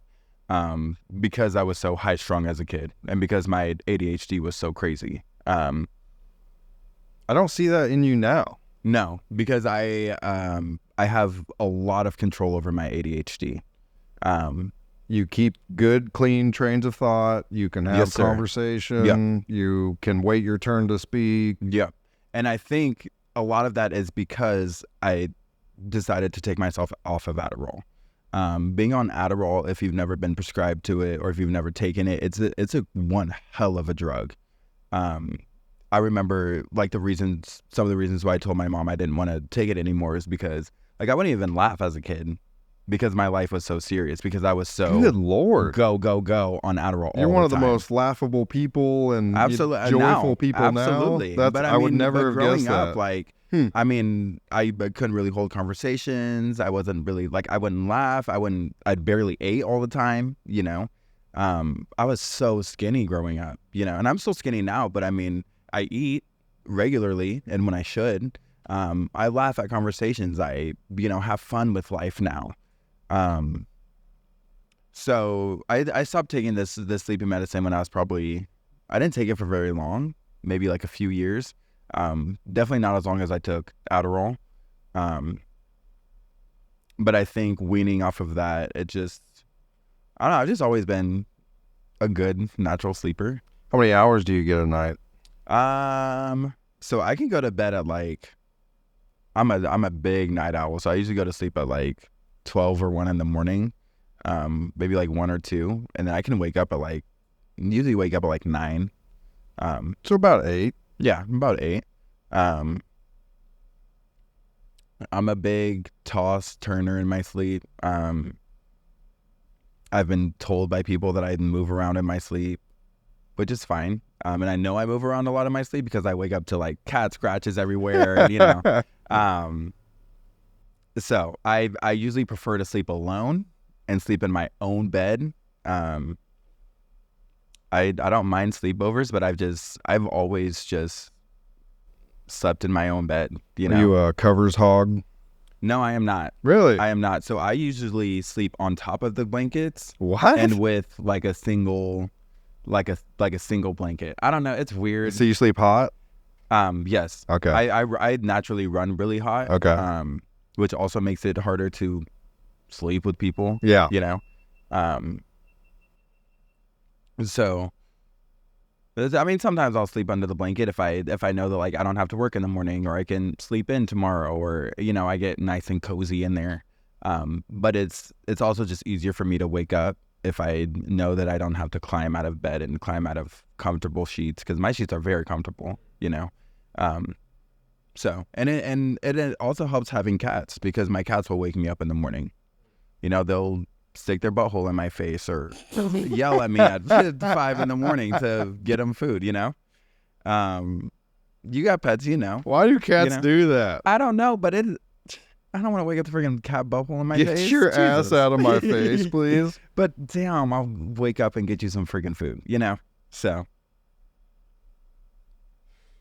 now with my sleep, I don't know if you've ever heard of sleep paralysis. So I used to have terrible sleep paralysis, and pretty frequently growing That's up. scary. It's a very, very, very scary thing. I've had it once, and it scarred me for a long time. And it almost takes just the one time, you know, to be like, Jesus, what was that? You know? So explain maybe like an average sleep paralysis night. So usually it would be in the morning when I'm trying to wake up. It's like you're awake, but your body's still asleep. So like mentally, like I could open my eyes and look around me, but I can't physically move my body.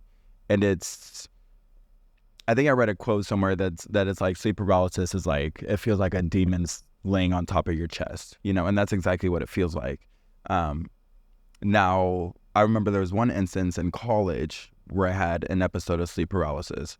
And I remember seeing my roommate that I had at the time. Like I could see him in our room, but I couldn't talk to him. I couldn't ask him for help. I couldn't physically move, you know.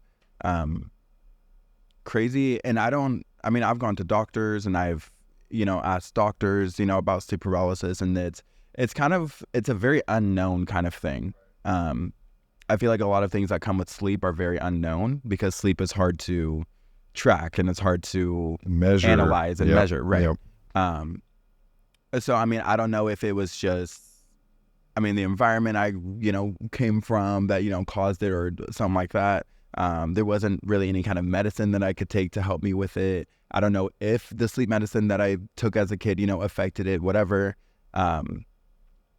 So it was, it's just a crazy, crazy thing. And it happened to me for maybe a few years. Not very frequently, maybe once or twice a month. And then maybe my freshman, sophomore year of college, I kind of grew out of it, and I haven't had an episode since. And I'm very, very thankful that I haven't. Dude, mine was my senior year, first day of school, goes normal, no big deal. It was that night, I'm sleeping, and I'm facing, my bed's against the wall, and I'm like facing the wall. And I wake up, and it's whatever, middle of the night, and I have like a tower fan blowing on me. And it's like, I wake up, and I hear the tower fan, it's blowing like this AC unit or whatever. It all of a sudden like dropped in pitch. It was like, so where it was a different pitch. I'm getting goosebumps right now. It was a different pitch, and I'm laying there, and it felt like not a demon was on me. It felt like there was a demon at the side of the bed just standing over me. Dang. Yeah, scary as shit. I'm laying there, I'm like panicking, kind of like you're half in sleep. That's the part of the scary part of sleep paralysis. You're like half aware, half not aware. You're like almost unconscious. Right. And so I'm laying there, and I can't move. And I'm like, I don't like try. I don't like try to take executive control and rip the covers off. I'm terrified. I feel like there's a demon right behind me, standing over me. It happens for like a minute or something. You know, it's just like this fan is at this low low frequency. I don't know what the fuck. And then about a minute goes by, fan goes back up to regular, blowing like it normally is. Interesting. And all of a And then sudden, the episode's over? yeah, and then I kind of like start wiggling my fingers and like coming to, I do not want to turn around. You know, I don't know what. Eventually, I get up out of bed. My mom is super religious. I go to her, I wake her up out of bed. Sure. And I tell her, I didn't know about sleep paralysis then. I said, I think there's a demon in my room. She comes. No, what did she do? She doesn't miss a beat, dude. She flips the covers off. She's up and at him. She's just like, all right, let's go. So we go back to my room. Sure. And she's like, what in here, feels wrong? What's going on in here that is like pulling in the demons? And so like, I had like question. I had some like games or something. I'd like pick up a game. Sure. Kind of feel it. Okay, that's fine. Pick up something else. Felt wrong. Just felt out of place. I was like, okay, I started making a stack. We built a fire outside and burned. We burned like PlayStation no games. more demons for me. And there's one movie in particular that I really loved at the time. I still do, but it's like going through my PlayStation. I had a bunch of like pirated movies. Sure. And this one particular movie was like felt wrong, felt Just nasty. I've never watched it since. Wow. So we burned a bunch of shit, and then I went back to bed. But it like scarred me for probably years. Yeah. As I don't want to go to sleep. And then that's the effect that it causes. Yeah. Right. Is I don't want to go back to sleep. I don't want to fall back asleep and then be vulnerable. Right. And that was my one and only time. Thank God. And it was horrifying. So sleep paralysis is not But fun. I guess you got rid of the demons then, huh? Never showed back up. I mean, maybe another. Like, maybe let's not mess with this guy. He just burned my whole family. Yeah, he will burn your ass. I mean, maybe that's what I should have done. I mean, looked for. But like I said before, sleep paralysis is just so unknown. It's so unknown. You don't know what you're looking for. Right. You almost have to believe in demons to believe that it was a demon. Right. And I think that's where a lot of because today, since I'm spiritual, I accept my demons for what they are. Everybody has demons. I'm well aware of mine, and I know what they are, and I know that they're there, But demons, because it's almost like a figure of speech. Oh, he got demons or whatever. Sure. It means he's probably got some like unsorted through business that he needs to bring to the forefront of his mind and deal with it. And then there's like the literal demon from hell that is coming to like following you around. Yeah, to like wreak havoc, that candy, to pop your tire, to do whatever. Go murder that guy over there. So I mean, like, do you believe in the physical embodiment of a demon, or is it more of the figure of speech? He's got demons, and it's like a psychological issue almost. So I think it's both, because I think there is. Some kind of force in nature that's evil, because you have very, very evil people. There's a resistance to good. Right. Because I think people are born naturally good. Okay. I would like to believe that. People are people and do people things, whatever. But I like to believe that people are naturally good. But with that, it's the balance of good and evil, and it's been like that for millennia, just that force of good and evil and pitted against each other. You know what I mean? I think that's the trope of every movie. Absolutely. Of every work of fiction. It's always good versus almost evil. Every religion, there's so many things that are backed up by good versus evil. Now I think, like I was saying earlier, I think there's a force in the world that's just evil, you find it in people, you find it in music, you find it in TV shows, you find it in X, Y, and Z. Now, you can also find the good, There's a lot of really good people. There's a lot of good animals and good music and good this and that. But I think there's also the figurative somebody who lives with demons, and it's not necessarily a guy on your shoulder, you know what I mean? Or or an outer influential something, but I think people just naturally have inner demons that aren't always seen. Now, sometimes they're seen. They're like, if you're an alcoholic, clearly I can see that you're an alcoholic. You know what I mean? But if you got like daddy issues, for example, like I can't go down the street and be like, oh, that guy has daddy issues, but I can go down the street and be like, oh, that guy looks like he might be an alcoholic. You know what I mean? I don't know if you caught it last night. Our intrusive friend says something about how he was in foster care, and you said, oh, I was in foster care too. Do you remember what he said next? Oh, we both had parents that didn't want us. It's like, oh, I remember him saying that. To me, that was like, oh shit, you have some stuff that you need to deal with. Right. That I don't see on you. And right. Hopefully you've brought it to the forefront of your mind and Sure. I've walked through that and understood the situation that you were put in. Sure. And that's one of the demons that I live with every single day is facing my childhood, And this past year or so, a lot of that has come back to resurface after fighting those demons for so long. A lot of that was fought here in Pittsburgh, and I kind of left it here in Pittsburgh for a reason. And then when I moved to Wichita, I kind of left it, said my goodbye, made my peace with it. And then to have it resurface, it's like, it's crazy now because I know that demon's there, but I know how to face it this time. When it came back here in Pittsburgh, I had no idea how to face it. And so I fell into alcoholism. I fell into drugs. I fell into sex. I fell into spending all my money. You know what I mean? I fell into such a dark place that when it came back again, I was like, I know what it looks like. I know what it sounds like, and I'm ready to face it. And did not fall back into alcoholism, did not fall back into drugs, did not fall back into, spending my money, Good for you. So much of it is recognition. It's absolutely. recognizing the behavior. Absolutely. But I think that takes a very, very self-aware person, because you could be like, yeah, I have my demons. I just don't know what they are, and I don't want to face them. You know what I mean? Or intentionality. You had an intention to conquer this. Absolutely. And some people live with it. They Right. just say, yep, that's me. I'm an alcoholic or whatever their And case. I have that conversation with my mom all the time. It's like, Mom, I don't want to be a 45-year-old man dealing with things that happened in my childhood. Yeah. Because I've seen people do that, and it usually does not end well for them, you know?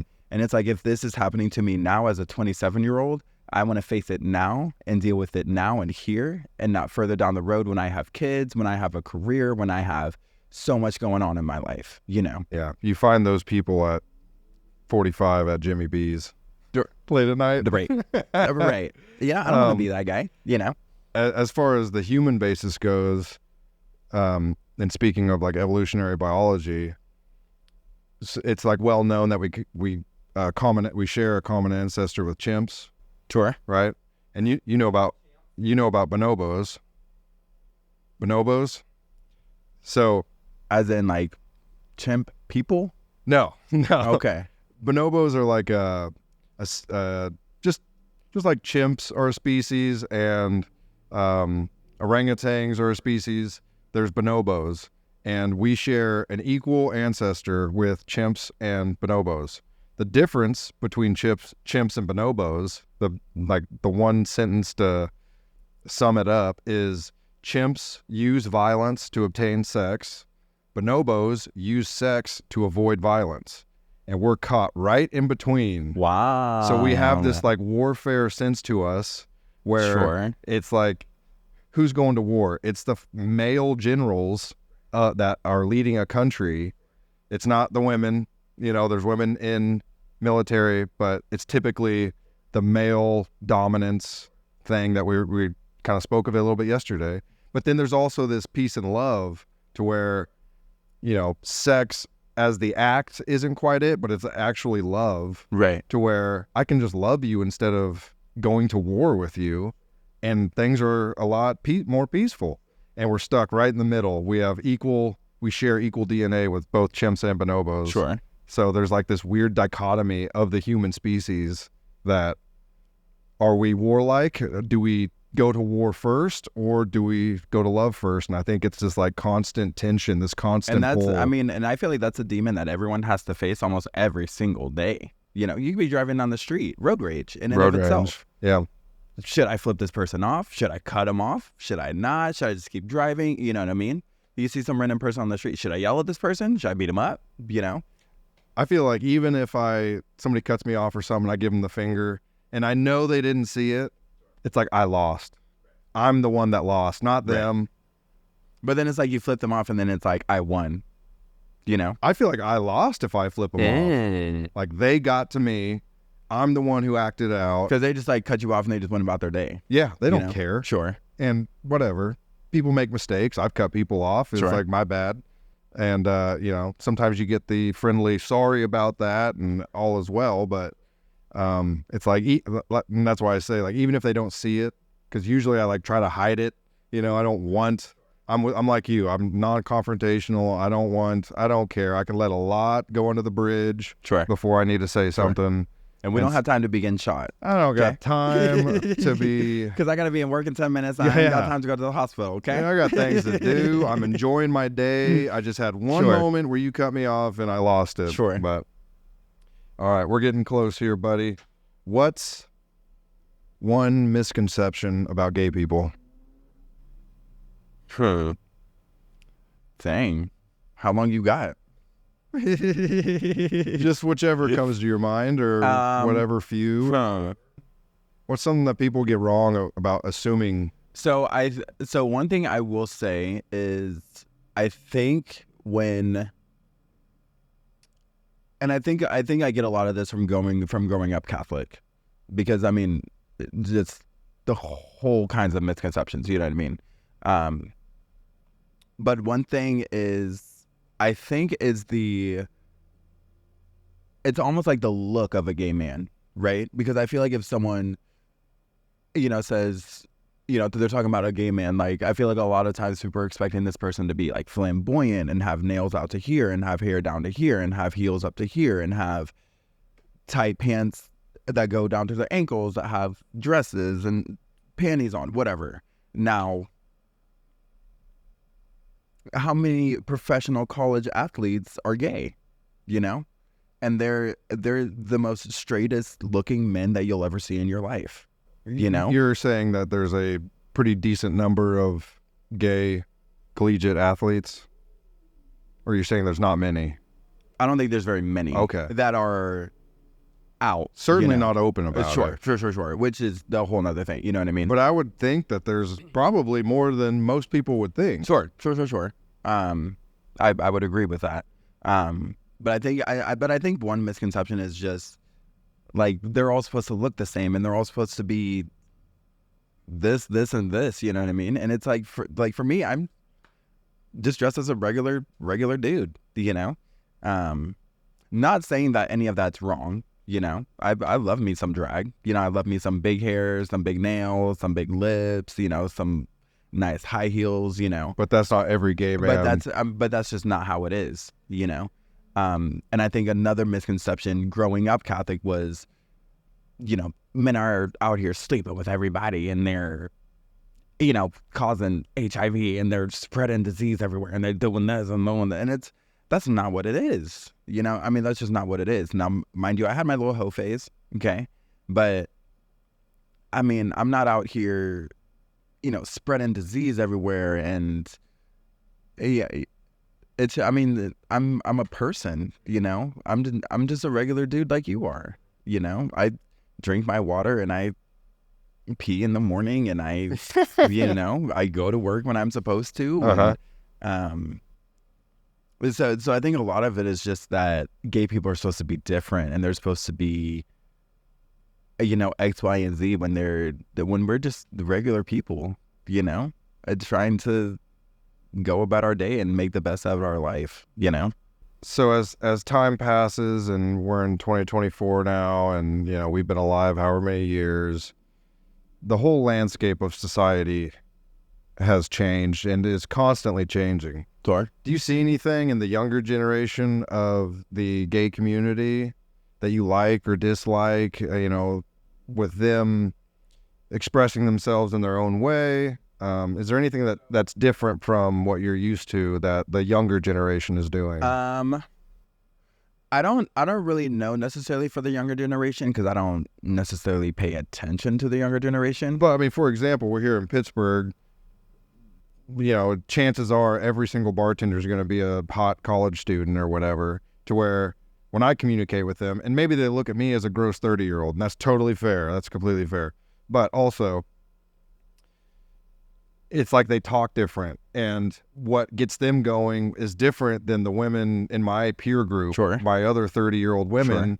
I speak to them differently, and I can use, certain words or terminology that affects them differently than when I use them on such a young 21, 22, whatever year old. It hits differently to where things are changing. And so I just see that as it has to be the same with the gay community. And I think nowadays, I think people are more open. People are more open with their sexuality. They want to have conversation about it, which I think is great. I was going to say that should be a good thing. Yeah, absolutely. Yeah. I mean, just because, growing up in the early 2000s, just people weren't, I'm sure it's the same for like our parents. I'm sure it was harder for people back then to come out and to tell their family, hey, I'm gay. And that must have been the hardest thing. The hardest thing in the world, But now I feel like kids these days just with the amount of social media that they have and the access to different things that they have that we didn't have growing up. You kind of find your community. I think so. Yeah, for sure. Because for me growing up, my community was, this is crazy to say looking back at it now, but my community was chat rooms because I didn't have that sense of community in school. And all my siblings are straight. My parents are straight.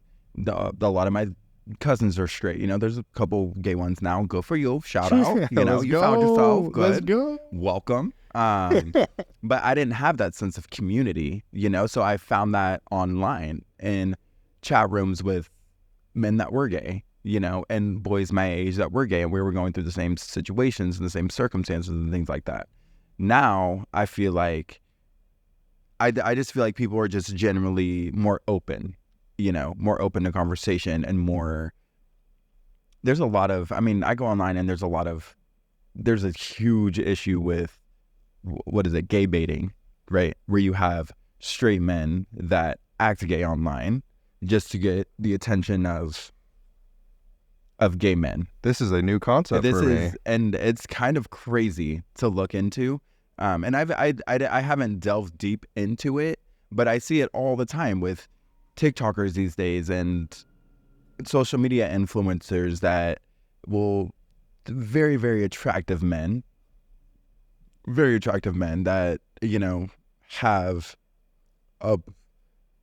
their niche is like the gay community, I don't know why, and I don't understand it. But then you go to their page and it's like them with their girlfriend, and it's like, but for why, Well, I know that I think YouTube, I might be wrong on the numbers. I think it's 70% men and 30% women use YouTube.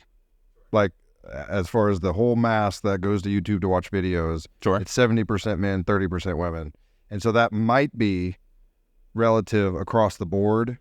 So if somebody's looking for followers, they're going to find more men, I guess, straight and gay or whatever. But I would follow an influencer that's good looking for inspiration, but not that I want to hook up with them or whatnot. So my guess is, maybe they gay bait just for followers, sure. Like you said, just for attention. Sure.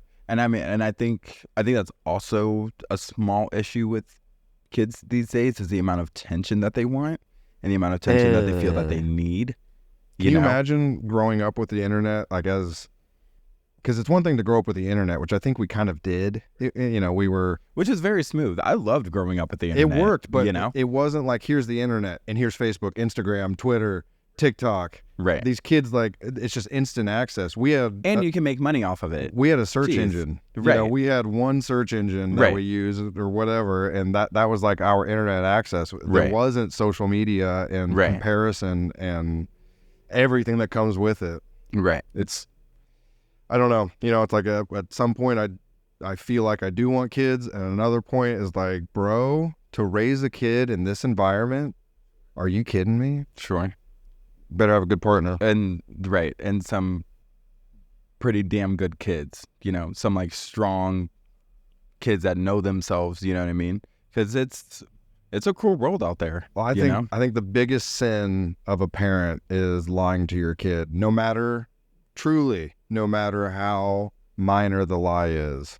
When they ask you a question, you better answer truthfully. And you can word it crafty, and you can use tact and use the proper language for the child. That's totally fine. But you damn better not lie to them, or you are setting them up for massive failure. Absolutely. I mean, it's just a transparency as a kid or as a parent. And for kids, like, I don't know if all kids, they're smarter than you probably give them credit for. Sure. Yeah.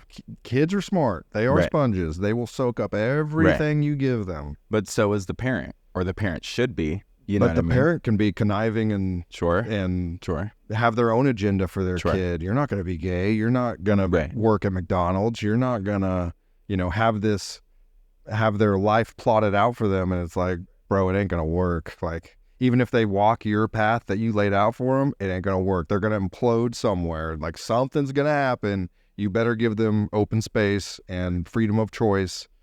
And so my parents did a very good job of that, because growing up, so for probably up until high school, I didn't accept myself for who I was, which was a whole other inner struggle, my own demons kind of thing going on, and I think Catholic school affected a lot of that, whatever.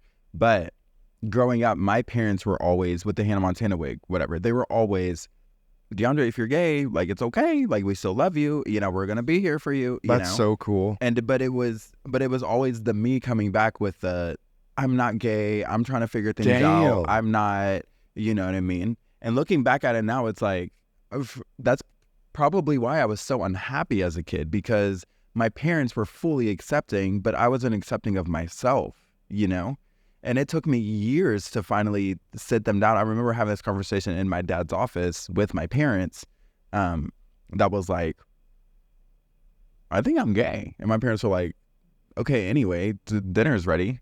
You know what I mean? Like, the sun's up, so, okay. Such a role reversal. Absolutely. Which you hardly ever find, But back to the parents being honest and being upfront, my parents have just always been like that, and that's just how parents should be, just in general, open and honest, and don't lie to your kids. One thing that my mom and dad, if you're listening, one thing that kind of took me by surprise going into college, I was applying for FAFSA and different scholarships and stuff like that. So I came across, for foster care, the state paid for my college for 5 years. Very, very thankful, very, very blessed. I didn't owe, and I do not owe a dime of money to Pittsburg State. Very solid. So when I was applying for college, it was brought up if you're adopted or not, because if you were adopted, you don't get as many benefits as if you were in foster care.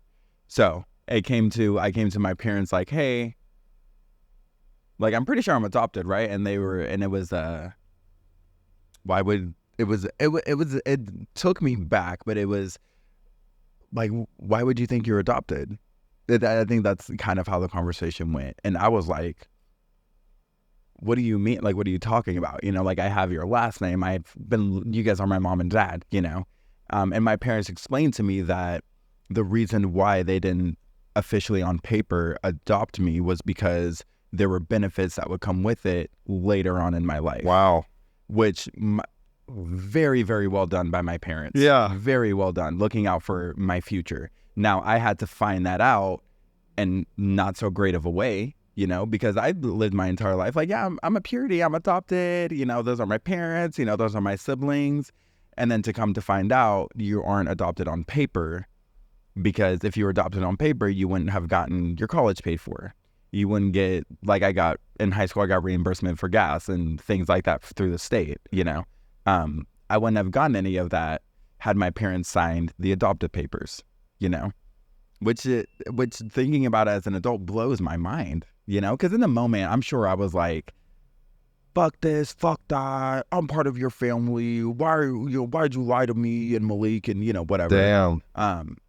But then sitting down and being like, well, because of that, I don't know, it's a dime to a college. Yeah. You know what I mean? That's awesome. They were watching out for you from the very, absolutely, from the very beginning, And I think a lot of parents don't do that, because they could have signed those papers not knowing what was going to happen 20 years down the road, and then what they have to pay for my college, or I have to find a way to pay for my own college.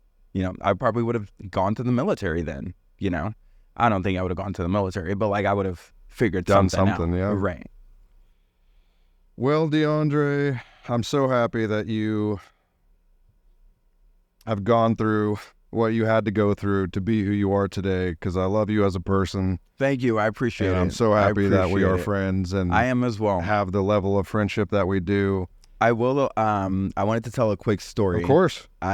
So how I remember meeting you for the first time. So because we lived at those apartments. So basically, we were Pittsburgh. neighbors. Mm-hmm.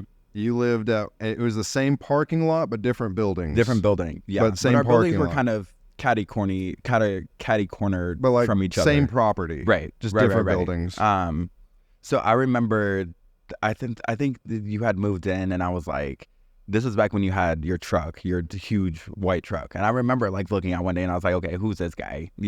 Out here taking up half the parking lot with this truck, it's super loud. It's like 2 a.m, it's driving around everywhere. I was like, who is this guy? Whatever. So I remember seeing you maybe one or two times, just outside, hanging out, doing whatever. And I remember thinking to myself, I was like, I'd love to introduce myself to this guy, whatever. So I remember one night, Schmidt, my male cat, had gone out, and he, was just out here wilding, doing little Schmidt things. But I remember you were outside on your porch, and I think I had walked up to you, and I was like, hey, I'm DeAundre, and you're like, hey, I'm Casey. And I was like, so my cat got out, and I think he's underneath your truck, because this was back when Schmidt loved going underneath trucks and cars and things like that.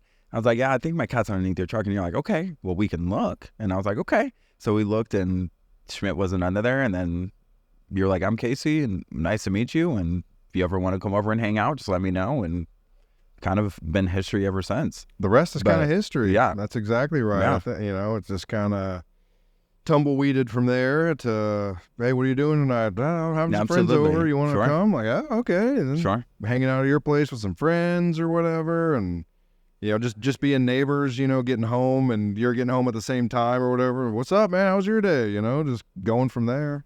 And I mean, nice little apartments, I mean, just right on Broadway. And I know we had a damn good time watching Broadway go crazy all the time, How many times did you wake up and you saw red and blue flashing on your blinds? You get used to it after a while. Somebody else got pulled over right on Broadway. It was a show every day for free. Yeah, a free show every day. And then like almost everything's walkable. Like you can walk to campus, you can walk to Mormons, you can walk to Pizza. Everything's walkable. Sure. I've lived in much worse places than that apartment. That apartment was a good spot. And I met you, so it wasn't bad. It was all good. So I thank Schmidt for getting out and kind of introducing us to each other. So that's the randomness of life, to where it is. I think we were meant to meet, Absolutely.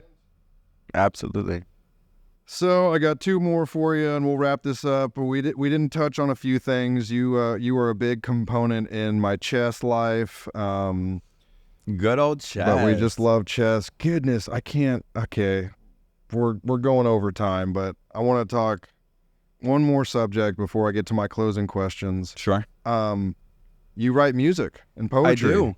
I do. What's going on? I mean, so I am working on a little something right now. I got it set on my phone, ready to go. This is going to be a 2-parter. So I'm going to have a part 1 and a part 2, which I've never done before, which is great.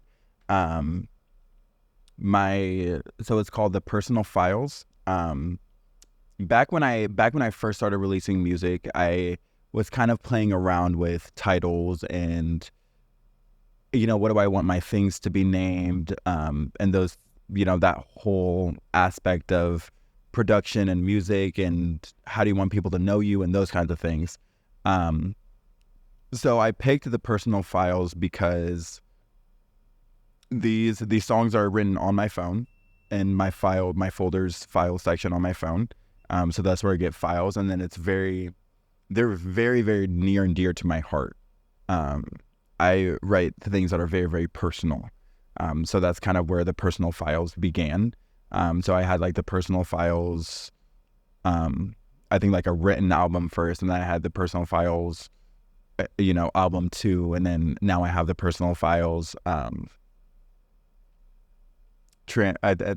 it the Personal Files, a transition, some transitions. There you go. Because what I'm working on, it's really kind of that transition from not only Pittsburg to Wichita, but of finding myself, finding my own feet, leaving a lot of stuff behind, accepting a lot of things that are coming my way, those kinds of things. So part 1 is more, I call it more like sexy, little bit of dirty in there, drugs, sex a little bit. And then my part 2, which I want to release in the winter, is more personal. There's a little bit of stuff about faith in there, a little bit of looking out to the future, a little bit of more accepting a little bit of my demons and facing that. So definitely a little bit more personal. But I want to have part 1 out on Spotify by the end of the summer, and then hopefully release part 2 by the end of the winter. So a lot of exciting things coming. I think there's a ton to unpack there. We'll save it for episode 2. So Spotify, that's where people can find it? Yes, sir. So I use the Anchor app, and Anchor allows me to post everything on Spotify for free. So just search your name, or? So the first projects that I did, the first 3 that I did, my name is D.K. Puritty, Puritty, DK Puritty. I love, like, E.B. White is one of my favorite authors. So I love just having the first 2 initials and then your last name, which I think is great. But I think I'm transitioning into a different kind of persona. So I think I'm going to change my name to just King. My Snapchat name is King D. My mom's always called me, her little King, friends call me King, all that kind of stuff. So that kind of really just kind of clicked with me. Cool. So I think King is kind of a strong, short, to the point, perfect kind of name that I need. So all those links will be in the description. Please check them out. Your socials as well. I'll go ahead and put those in there. This has been a great conversation, man. What's one word you would use to associate yourself with? I would say brave. Brave. I think I've been through a lot, and I'm still here. I'm still kicking. Still asking for more. I'm still gay. You know what I mean? Still black. Thank you. So, I mean, gay and black. What a combo. And at one point, I was gay, black, and Catholic. Imagine that. My God. You're a rare specimen here. My parents are living their best life with me. I mean, I've just been through a lot of crazy stuff in my life that not a lot of people have been through. And I'm still here with a smile on my face. And I face things every single day. Just being a gay man and living in America, and on top of that, being a black man living in America, not saying that like you don't go through anything, you know what I mean? Of course. But I've picked myself up and I've pulled up my fucking pants and I've tied my belt and I'm ready to go. There's certainly a many number of things, and I appreciate you saying that. Like, the cisgendered straight white male doesn't, it's life ain't all sunshine and rainbows, but there's so many things that I'm sure you have to deal with that I have no clue about, Right. And I'm not here to be like, my life's hard, so You know what I mean? Well, and maybe that's just not how it is. That's part of the reason why I love you so much is there's no sense of that. There's no sense of like, I'm the one that's persecuted. You should be in my corner. It's like, I get none of that from you, man. And that's so, I'm always in your corner, and I'm always rooting for you. I appreciate you. And I just appreciate that you don't play the victim card. No, I mean, it doesn't get you anywhere. It doesn't, man. It gets you Amber Heard on YouTube. I wish more people understood that. Oh, poor Amber Heard. Last one, my friend. If you could send a message to the world, what would it be? Dang. I have a couple messages to the world. Okay. One would be to take care of the earth and take care of the animals that were here way before people were. You know what I mean? They were here before we were. They're going to continue to be here after us. They give us signs. They give us all kinds of magical things. And I think that they need to be protected and taken care of properly. So take care of the earth, take care of the animals that were here and that were gifted to us. The polar bears specifically, okay, they need some help. Okay. And two would just be love yourself and love others. Love can go a long, long, long way. And I know that love is hard. If you see that someone's different than you, I know it's difficult to love, but it's also, we already have enough hate in the world. We already have enough evil in the world that we don't necessarily need to be spreading that even more, So just love yourselves and love each other and take life easy, Life doesn't necessarily have to be hard. Yeah, we have to pay taxes. That sucks. But life doesn't have to be hard, It can be real easy for us. I feel like people just get in the way of themselves and their growth and their success. People are amazing and people have done and will continue to do amazing things, but let's not get in the way of our own selves, and become our own enemies, So that kind of lends itself to a quote, tend to the part of the garden that you can reach. Sure. So it's like, don't try to change the world. Try to change what you're a part of. Absolutely. The community that you're a part of. Yourself, and then your community, and then it'll grow from there, So just be kind and just love each other, So I love it, man. I have a massive respect for you, and and you as well. I haven't seen you in probably years at this point. And, I wouldn't miss an opportunity to come hang out. And sure. If you're ever in Wichita. Of course. I so appreciate you coming on the podcast, telling your story.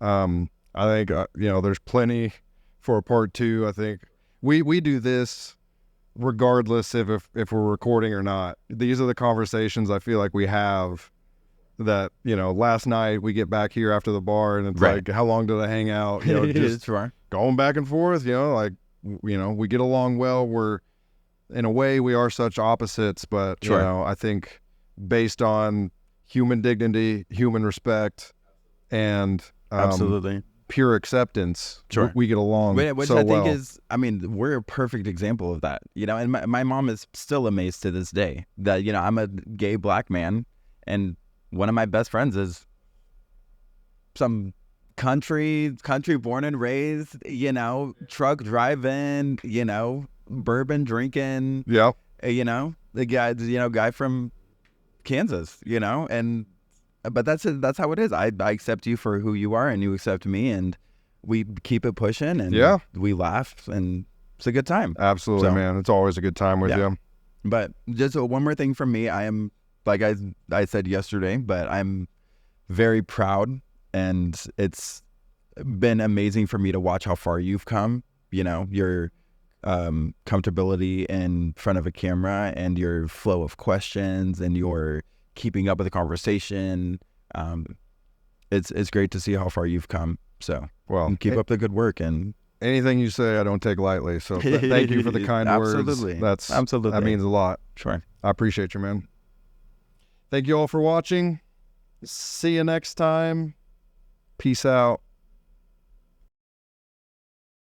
Goodbye. Very nice. Very